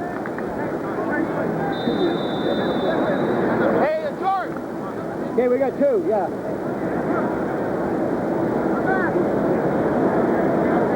Second down, Stampeders. It is Bob Torrance at the controls. Doug Flutie worked the entire first half for Calgary. Torrance has the pass batted down.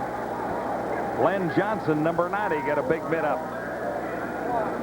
He's from Georgia Military, played 8 games in 1991. Thank you. This is a good reason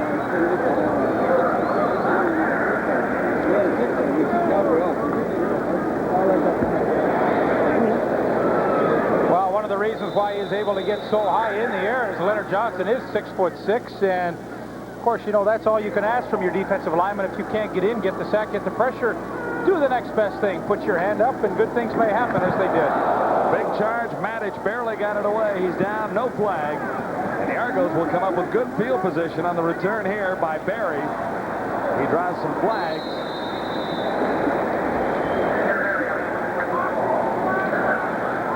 .22-yard punt by Matic. Pressure from Pleasant. Left side.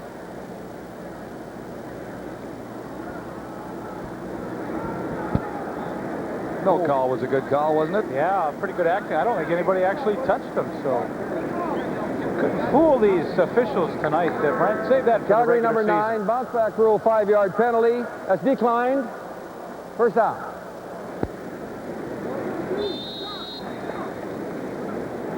Argos have 1 point on the night. This is their best position, I believe, from the 30. 1st and 10. Here's Kerrigan.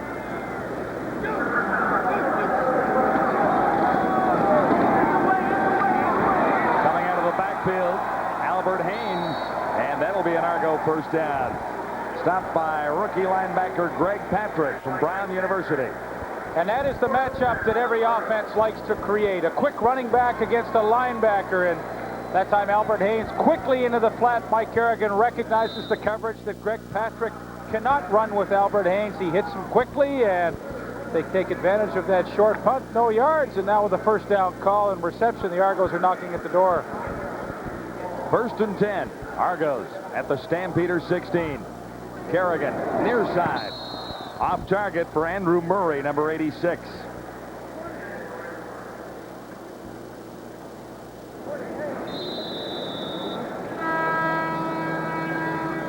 To be the end of the 3rd quarter.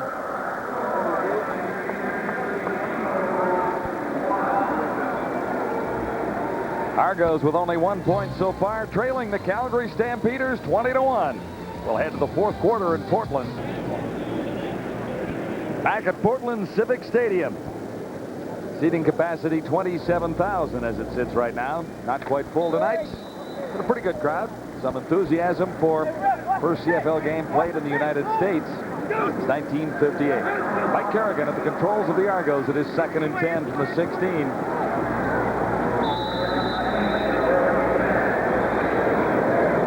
Darrell K. Smith stopped by Kenton Leonard. After 3 quarters, the numbers look like this. Stampeders leading in virtually every category. Head yards 267. Time of possession rather significant too. And on the scoreboard, it's 20-1 Calgary.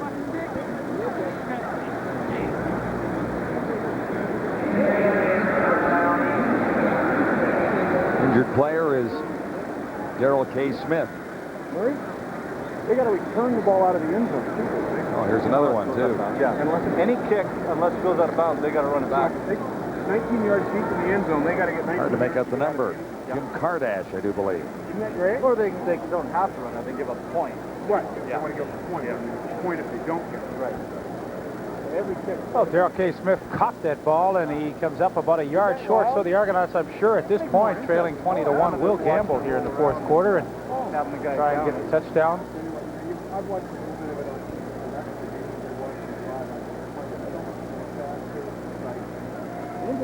A reminder of a TSN special coming up shortly. Canada 125.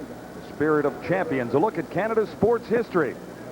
Wednesday, Canada Day, July 1st, 10 to 11 p.m. Eastern Time. I think you'll enjoy it. Still working on Jim Kardash.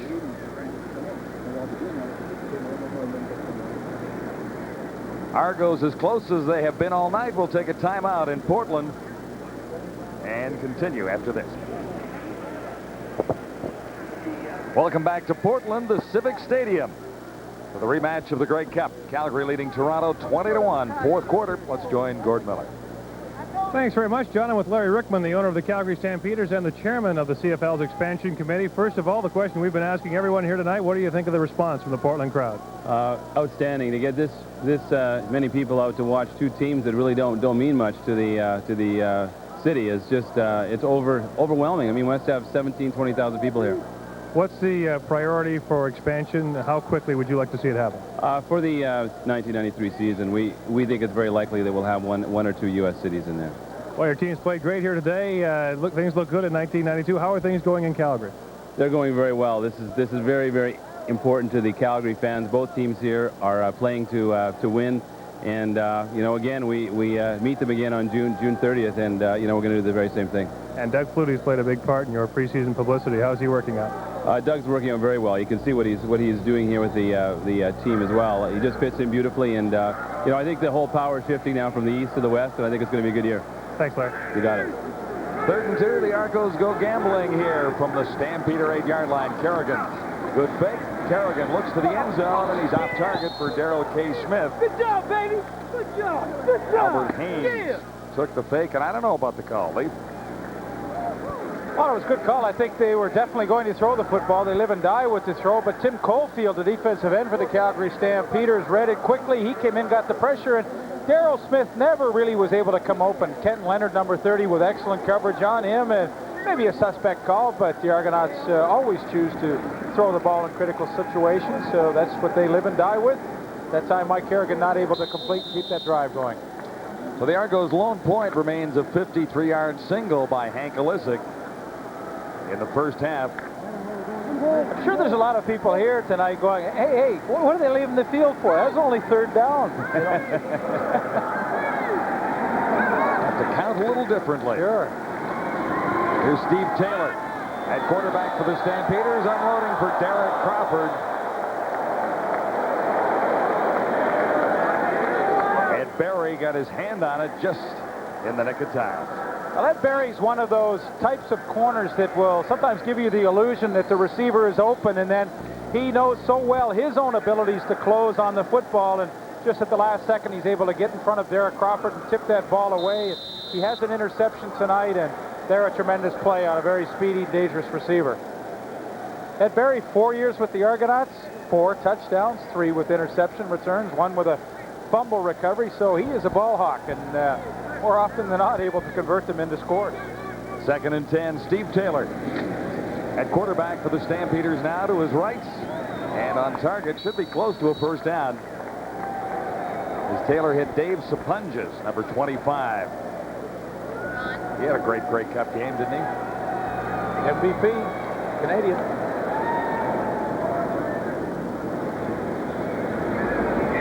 Well, you don't like to see that as a receiver coach, though. You know, he had 2nd and 10, and Sapunjas is a veteran receiver and really should not make that mistake. He comes up a half-yard short. If you're going to err on the long side, not the short side. So his team will have to gamble from deep in their own territory. 3rd down and 1, Stampeders at the 17. And that'll be a first down, Calgary.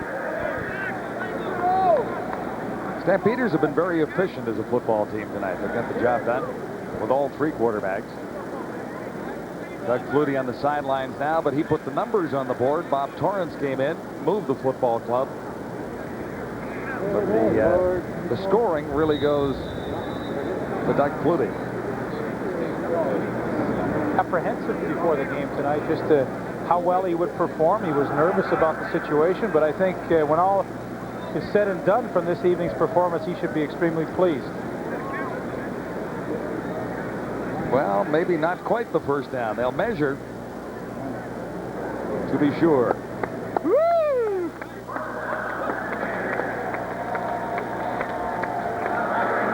Close, but it is enough for the Calgary Stampeders. 12:38 to go, fourth quarter. And it has been all Calgary here in Portland tonight.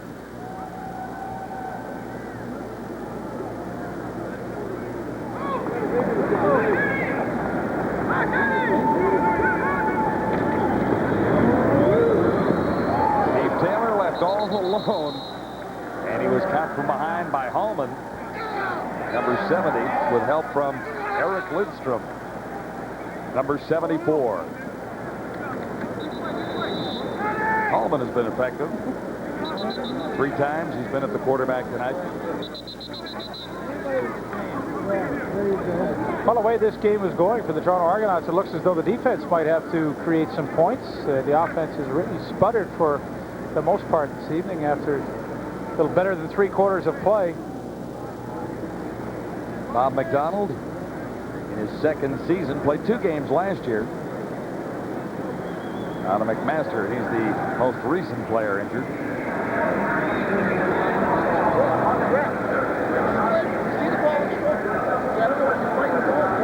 They're rushing you hard, but they're not coming close. Yeah, this is kind of tough when this is the most exciting thing your team has done all night, this dance here. Not dainty. Well, I like it. Yeah, I just said not a dainty maneuver.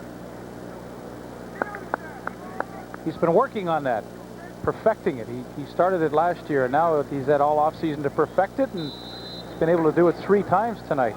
Really nail it down. Okay.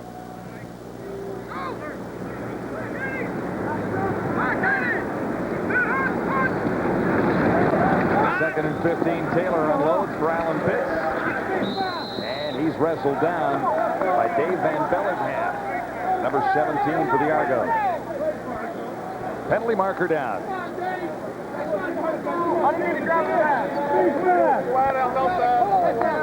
Come on. You got to call it. No, I got it. It's a first down, and he threw the flag. He ran out of Rockford on the safety blitz. That means Dave Van Bellem has to come all the way over and take Pitts. Let it run. That is good, solid defense. I mean, that's a lot to ask from your middle safety to come over and cover Alan Pitts, but as Rockford comes, he is picked up, but Steve Taylor hits Pitts, but who was right there but Dave Van Bellem from the middle safety. He comes a long way and makes a tremendous defensive play. That's what you ask from your middle safety when you put him into a situation like that with the blitz, and the Argonauts did it perfectly.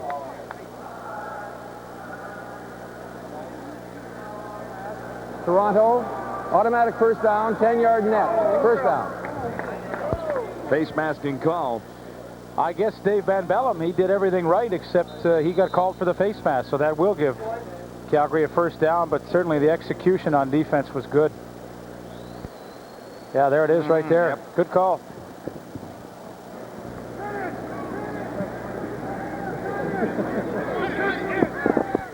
First and 10, Stampeders. Steve Taylor is the quarterback at this moment. Stampeders have not run a great deal so far tonight. Ike Lewis carrying that time for Steve Taylor.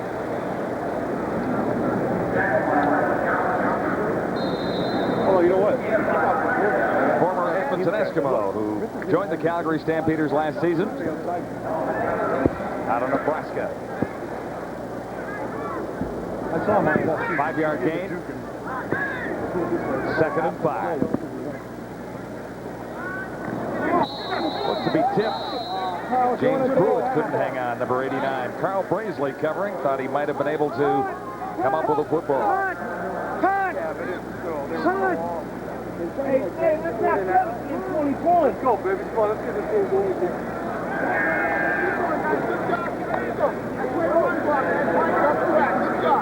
Back better. Just tipped. Brazley over top. It'll be third down. Here's Manich.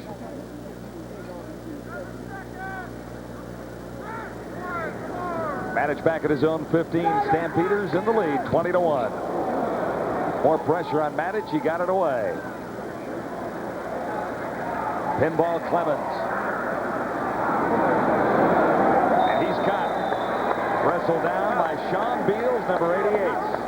46-yard punt that time. Stampeders special teams have looked sharp tonight as well. Calgary in front by 19. We're in the fourth quarter in Portland. Dave Bovell mugging for the camera here in Portland. Stampeders are in the lead, though, 20-1. After the game, stay with us for the TSN Turning Point tonight. Brought to you by Sony.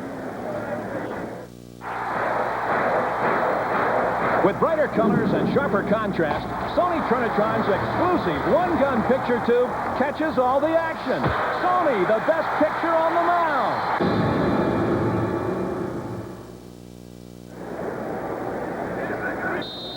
Now it's John Congemi's turn to see if he can get the Argos into the end zone for the first time tonight. Argos first and 10, beginning at the 18.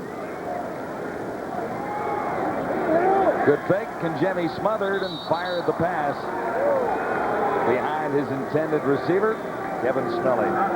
Some pressure from Tim Caulfield.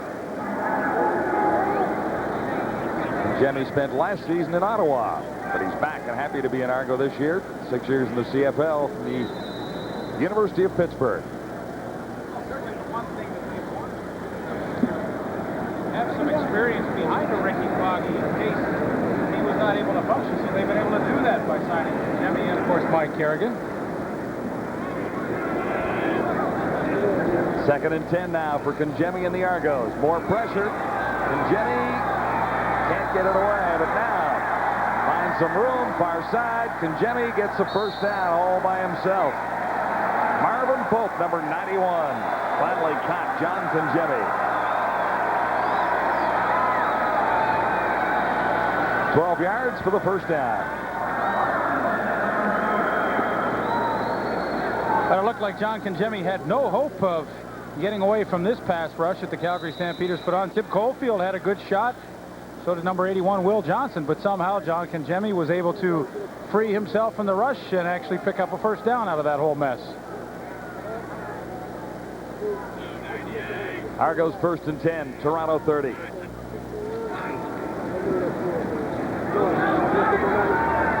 Albert Haynes, number 33. He's a rookie runner from Southern Carolina, met by Ron Francis.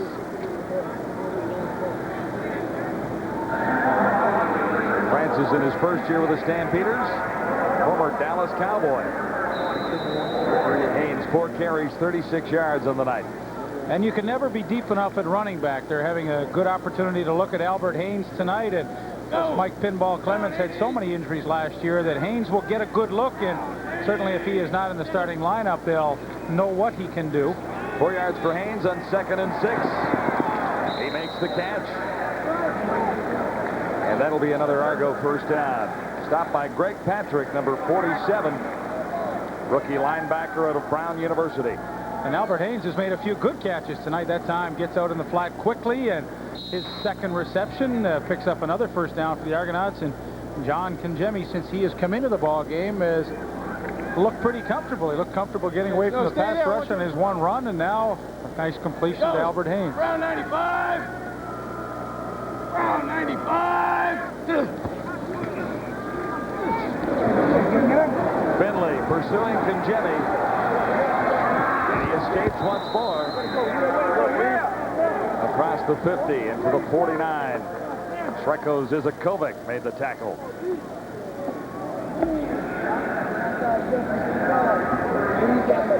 John Congemi is also wearing a microphone tonight, and as he takes off around Matt Finley, you can hear him huffing and puffing. I'm not sure if that's out of fear or just wind in this hot night, but he picks up about 7 yards. And big problem Argonauts have had tonight has been first down production with John Congemi, and they've been doing better. Round 90.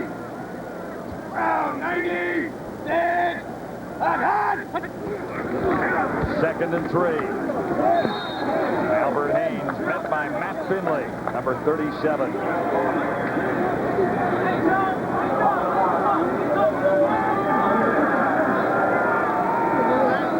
Loss of 1, it'll be 3rd and 4. So Jimmy had him going for a moment. I don't think Adam Rita is going to be too pleased with the offensive performance tonight. You heard Mike McCarthy say they are missing a few offensive linemen. That is true, but so are the Calgary Stampeders, and they've been able to function. But tonight, the Toronto Argonauts, from the opening kickoff, just have not been able to get on track, and I think that would be disappointing. They wanted to come out here and put on a great offensive display, and it just has not materialized tonight. Punt by Lance Chomick. Rolling out near the 25.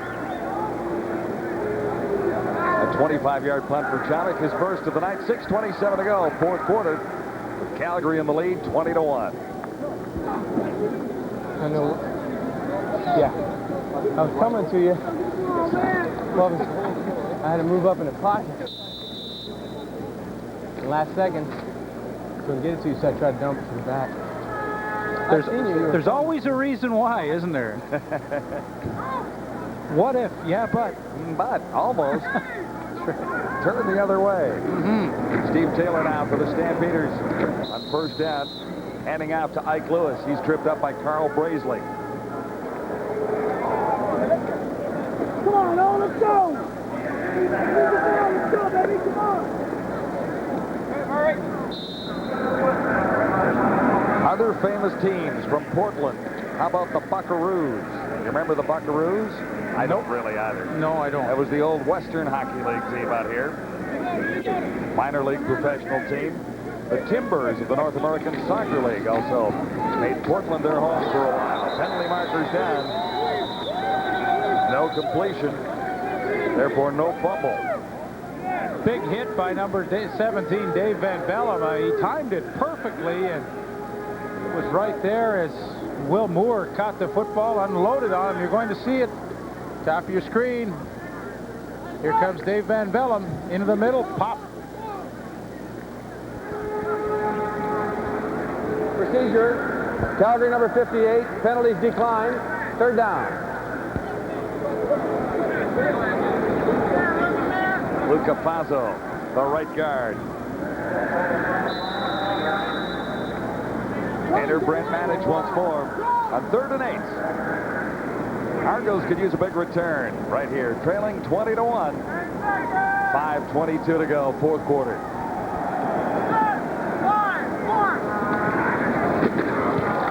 They got through to Manage that time and got a piece of the ball. But he still got it away. It's out near the 50 where Clemens picks it up.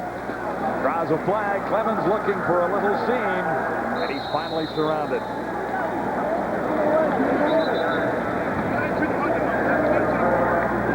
So the Argos will have good field position, but they're down by a bunch in the fourth quarter in Portland. And part of this big crowd here, a couple of buddies of mine, Scott and Josh from Portland, who have come down to see the game. What do you think of the Canadian Football League game? Well, I like it a lot. It's pretty neat. It's a lot faster paced than the NFL, but they don't have enough downs to do anything with. They got to keep punting the ball if they don't move it down the field, and I think they don't run it enough. They need to run the ball more. I like running it. Josh, do you understand all the rules? Yeah, basically, I think I pretty much figured it out. How do you compare it to the NFL game? Well, like he said, I think they should add one more down, get rid of all the punting. They need to go for it a little bit more. Do you like the wide field, the bigger dimensions? Yeah, that's a lot better. The wider field, it gives the quicker guys a lot better chance too. Like that's why Rockets probably would be good here because the field is so much wider. He's got more room to use his speed in. All right, do you think the CFL would fly in Portland? Yeah, I think it'd be really cool. I'd go to all the games. Yeah? Every single one, every one. Season tickets. There you go, fellas. That's the report from here in the stands. Now we're going to hit the concession stand. Wow, way to go. He sold 2 season tickets right there. Good stuff. All they need is a team here. Yeah, I think that was really good, and I thought the interpretations of those fans were dead on. They like the style of it, and that's what I hear a lot too. People don't want to see all the punting, and maybe sometime they're going to have to sit back and say, do we keep the same field, the same dimensions, but add an extra down? Who knows? Anyway, I've been waiting to see the Rocket here tonight, and he hasn't really been able to put on a show. I saw him on the sidelines there a second ago. I don't know if he's slightly shaken up. Here's Conjemi for the Argos, looking to the end zone. Not quite. Penalty marker is down, and it's picked off by Ron Francis. But I think there might be an interference call. The intended receiver was David Williams. Yeah, I think he gets the interception and the interference call all wrapped up into one. I know.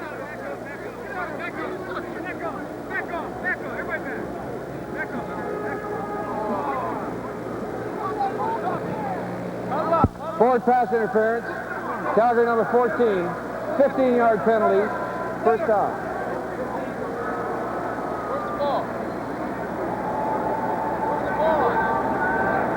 Another look. John Conjemi recognized immediately that David Williams had been able to get in behind Ron Francis, but the ball hung up just enough, and the collision is created and initiated by Francis. He makes the interception, but as you can plainly see here, he creates the contact and is called for interference. He doesn't agree with it, but I think it was right there in front of everybody to see.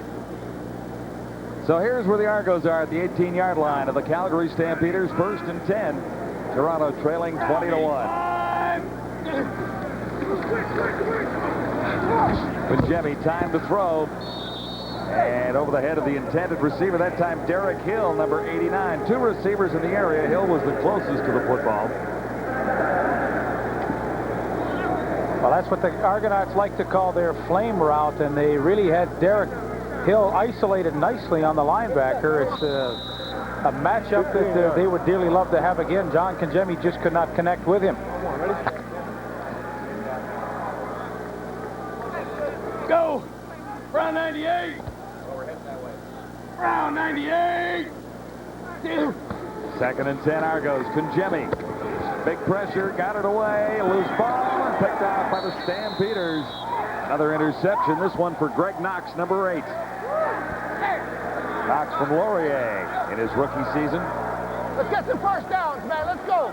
That's what pressure can do for a defense. The pressure came on Conjemi. He had to let the ball go before he was ready. Marvin Pope was right in his face. Nastasiuk will end up tipping the ball, and Greg Knox is the recipient of that tip. Here comes Marvin Pope on the blitz right up the middle. Watch the tip. Nastasiuk just cannot handle it. Kenton Leonard, he gets a hand on it, and Greg Knox with his first interception as a Calgary Stampeder. Yeah, a couple of rookies combining on that. Marvin Pope with the pressure, Greg Knox with the interception. Stampeders get the ball back. Steve Taylor remains the quarterback. Far side of the field, Taylor has his strike. Derek Crawford. In fairness to these two teams, I mean, we're not in mid-season form. This is preseason game number 2. And although the Stampeders have moved the ball fairly well, the Argos have been a little off the mark most of the night tonight offensively. And in Argonauts' fairness, too, I mean, they left Guelph, Ontario, wake-up call at 4 a.m. yesterday, traveled all day, had a practice when they got here. They're on a 3-hour different time change. I don't feel sorry for them a bit. No, we're on a 3-hour time change. Yes, we are, but that takes its toll on the players, and certainly they're not as sharp as they will be when the regular season arrives. 1st and 10. Eric Mitchell forced out far side, heading to the 3-minute warning.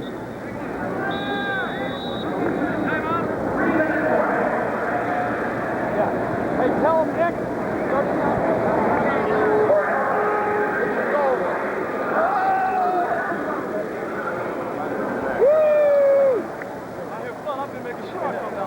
Timeout in Portland.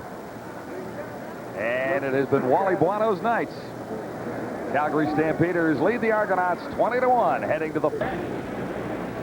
Welcome back to the Portland Civic Stadium, home of the Portland Beavers of the Pacific Coast League. And if you look to the end zone to our right, see that Pepsi sign down there, Leaf? I got it. It is, there it is, a little bit famous. Rodney McRae, Vancouver Canadians, made the blooper videos by running right through the fence down about there. He ran right through the fence in a Pacific Coast League game and made every late night newscast in the country. And he caught the ball, too, didn't he? Caught the ball and came up through the fence. Right through the fence. In the majors, speaking of baseball, Toronto at Cleveland coming your way Saturday, June 27th at 7 p.m. Eastern Time. Jays and the Indians on TSN. Stampeders opened an early lead, and they haven't looked back. The Argos have managed only 1 point all night long. 2nd and 6, Stampeders at the 25. Steve Taylor, the quarterback, is down. Quarterback Taylor hit by linebacker Elliott. Number 35, Bruce Elliott. Hey, work the clock. Take 20 seconds off the clock. It was there. It was there. You can hear Wally Buono saying it was there. They had a stop and go designed to James Pruitt. He was wide open. But sometimes the pressure can save your bacon, as it did in that case. Steve Taylor was sacked. He was not able to find James Pruitt, so it doesn't matter how open he is. Come on, Sean, get a piece of this guy. Come on, Sean, get a piece of him. Voice of Wally Buono in the background. More pressure on Manich. Another short kick.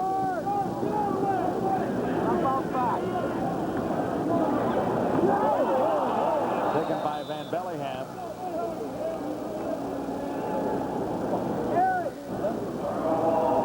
Ron Francis made the tackle. Barry got it. Touchdown.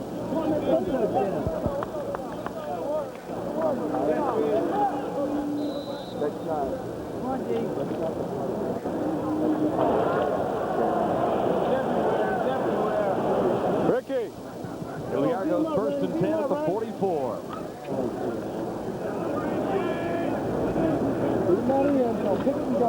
John Kajemi, 3rd Argo quarterback of the night. On target this time for Derek Hill.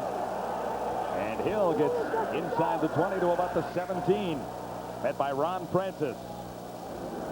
And John Kajemi did an excellent job at looking off the middle safety, Greg Knox. Watch Kajemi here. He's going to look to his left all the way now.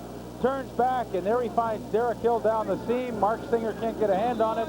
And that is a nice throw, and only a veteran quarterback has the confidence to do that. So wait till the very last second. Jenny standing in, looking to the corner. Masadi, the intended receiver that time. Those end zones a little shallow for players used to being in the Canadian Football League.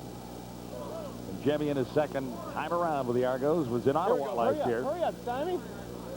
Let's go. T left, blue stop, 4 wheel. On one. Ready? Paul.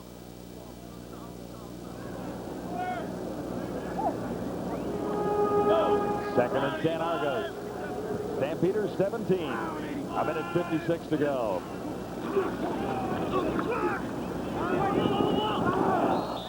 Darrell K. Smith, the intended receiver. Kajemi was low. Bit of a tip by Finley. I think Matt Finley got back in a deep enough drop that he got a hand on that football, too. Calgary defense, they have looked good tonight. They, of course, were in a Grey Cup a year ago, finished 2nd, and then defeated Edmonton up at Commonwealth Stadium in the Western Final. But they are a strong football team, offensively, defensively, and special teams. No question about that. And Jemmy, 3rd and 10. Got from behind by Harold Hasselback. That is pretty much the way the night has gone for Adam Rita's Toronto Argonauts. That is classified as a turnover, the 5th turnover that the Toronto Argonauts have given up tonight. Only 1 for the Calgary Stampeders. So back to the drawing board, back to Guelph on the overnight flight tonight. They will practice tomorrow. Saturday they have a practice in Oshawa for the people out there to have a look at their team. Man. That's way to come. Way to come. Good job, Will. And then another game against the Stampeders to wrap up the preseason in Calgary.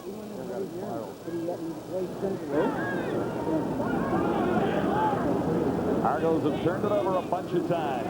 Steve Taylor, the Stampeder quarterback for the moment. James Pruitt was the intended receiver. 89 on the far side of the field. Into the final 2 minutes, a minute 35 to go in Portland. And not quite as exciting a football game as one would have hoped. The Argos have a little problem offensively. Maybe a big problem offensively. 3 quarterbacks and tough to find a star amongst them tonight. And Jimmy has moved them a little bit, but not one has made it to the end zone.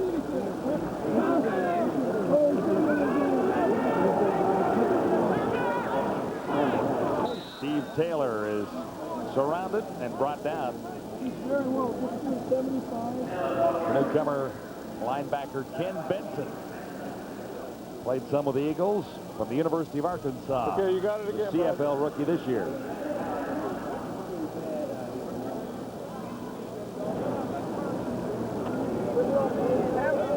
So Taylor heads to the sidelines, the third Stampeder quarterback.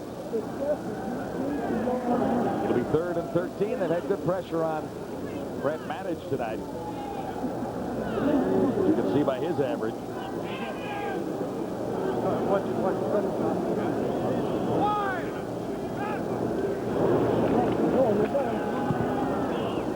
No problem getting it away this time. Stampeders special teams, a great job. Kenton Leonard stopping Mike Pinball Clemens that time. Clemens hasn't had much punt return yardage tonight at all. He's been trying hard. He just hasn't been able to uncork one.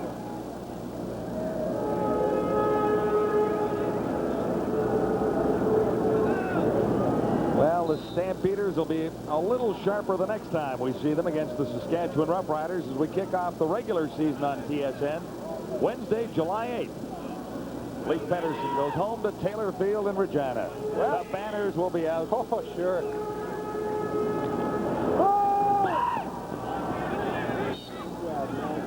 Escordo makes the catch in front of Matt Finley.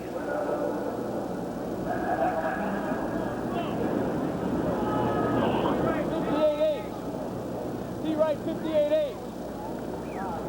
58-8. What he's ideally looking for is a hooks to the inside receivers, both J.P. Esquardo and Derek Hill, number 89.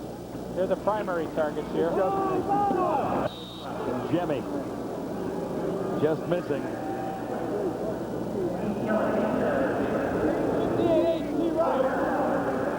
58-8. Keith Kelly. Same play again. The H in that series means hot. If there's a blitz, everybody is supposed to look quickly, but ideally they're going to the inside receivers. Kelly makes the catch this time. He's to the 45 and just across. Stopped by your pal, Freckles Izakovic. Talked about Srecko too much tonight.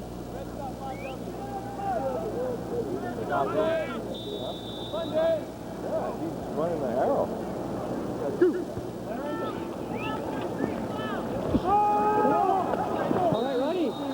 Tight coverage as Conjemi looks for Paul Masati on 1st and 10. Well, I've enjoyed this little trip to Portland. Nice city. Beautiful city.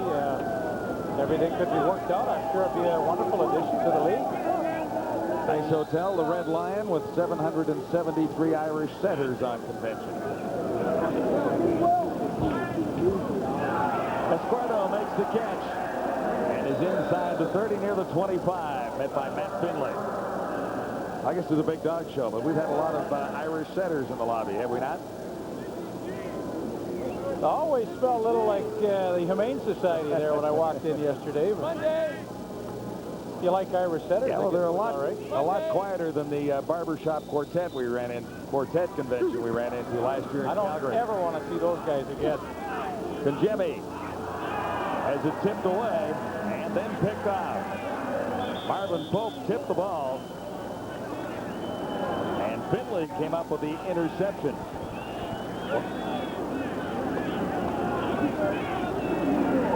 Finley's had a good game on defense for the Calgary Stampeders, as he seems to do week in and week out throughout the course of the season. Ball tipped. Marvin Pope back in coverage, number 91. He tips it right into the arms of number 37, Matt Finley. So the 6th turnover committed by the Toronto Argonauts tonight. And that really hasn't been the story of the game. Turnovers haven't really played a huge part in this. Calgary had a touchdown early off one interception by Errol Tucker, but other than that, the turnovers wasn't a story. Just really the inability of the Argonaut offense against this pretty tough Calgary defense tonight. And the Stampeder defense pretty well intact from last year. Stu Laird is not in the lineup tonight, but he'll be back shortly after the regular season gets underway. And Greg Patrick at a linebacking spot for Dwan Brandon, a rookie looking for work, and we're not sure if Stampeders will make a change at that linebacker spot. Brandon is also injured, but realistically, the Stampeders look pretty solid as a defensive unit. Should be the final play of the ball game. And that ends the Grey Cup rematch. The Argos won the big one last November in Winnipeg, and a little solace for the Calgary Stampeders, winning here in Portland tonight. First meeting since then. To you tonight by Sony. We take you to the first quarter. The Calgary Stampeders putting together the drive on third down. Doug Flutie looks to the man who may very well be his new favorite target in this shortened end zone. It is Alan Pitts for the touchdown. The Stampeders never look back as they rolled on to the 20-1 victory, and that is the TSN turning point. A cash donation will be made to the Coaching Association of Canada for the training and development of Canadian coaches in amateur sport on behalf of TSN and Sony Trinitron, perfecting the art of watching TV. We'll be back with more from Portland when we return in just a moment. The first edition of the CFL Report for 1992 comes your way from Regina July 8th at 9 o'clock Eastern Time, and that is followed by our CFL regular season kickoff. Doug Flutie and the Calgary Stampeders against Don Matthews and the Saskatchewan Roughriders. Wednesday, July 8th is a 9:30 Eastern Time start here on TSN. Well, one thing we can deduce from this football game is that Doug Flutie and the Calgary Stampeders seem to be a perfect fit. Flutie looked great in his Calgary Stampeder debut, and we'll look forward to seeing him in Regina. The crowd, too, seemed to like the football game, although they wanted to see more of the Rocket and the Argos, who came out a little flat in this football game, scoring just 1 point. The final score, the Calgary Stampeders 20, the Toronto Argonauts 1. We'll be back with a wrap from Portland.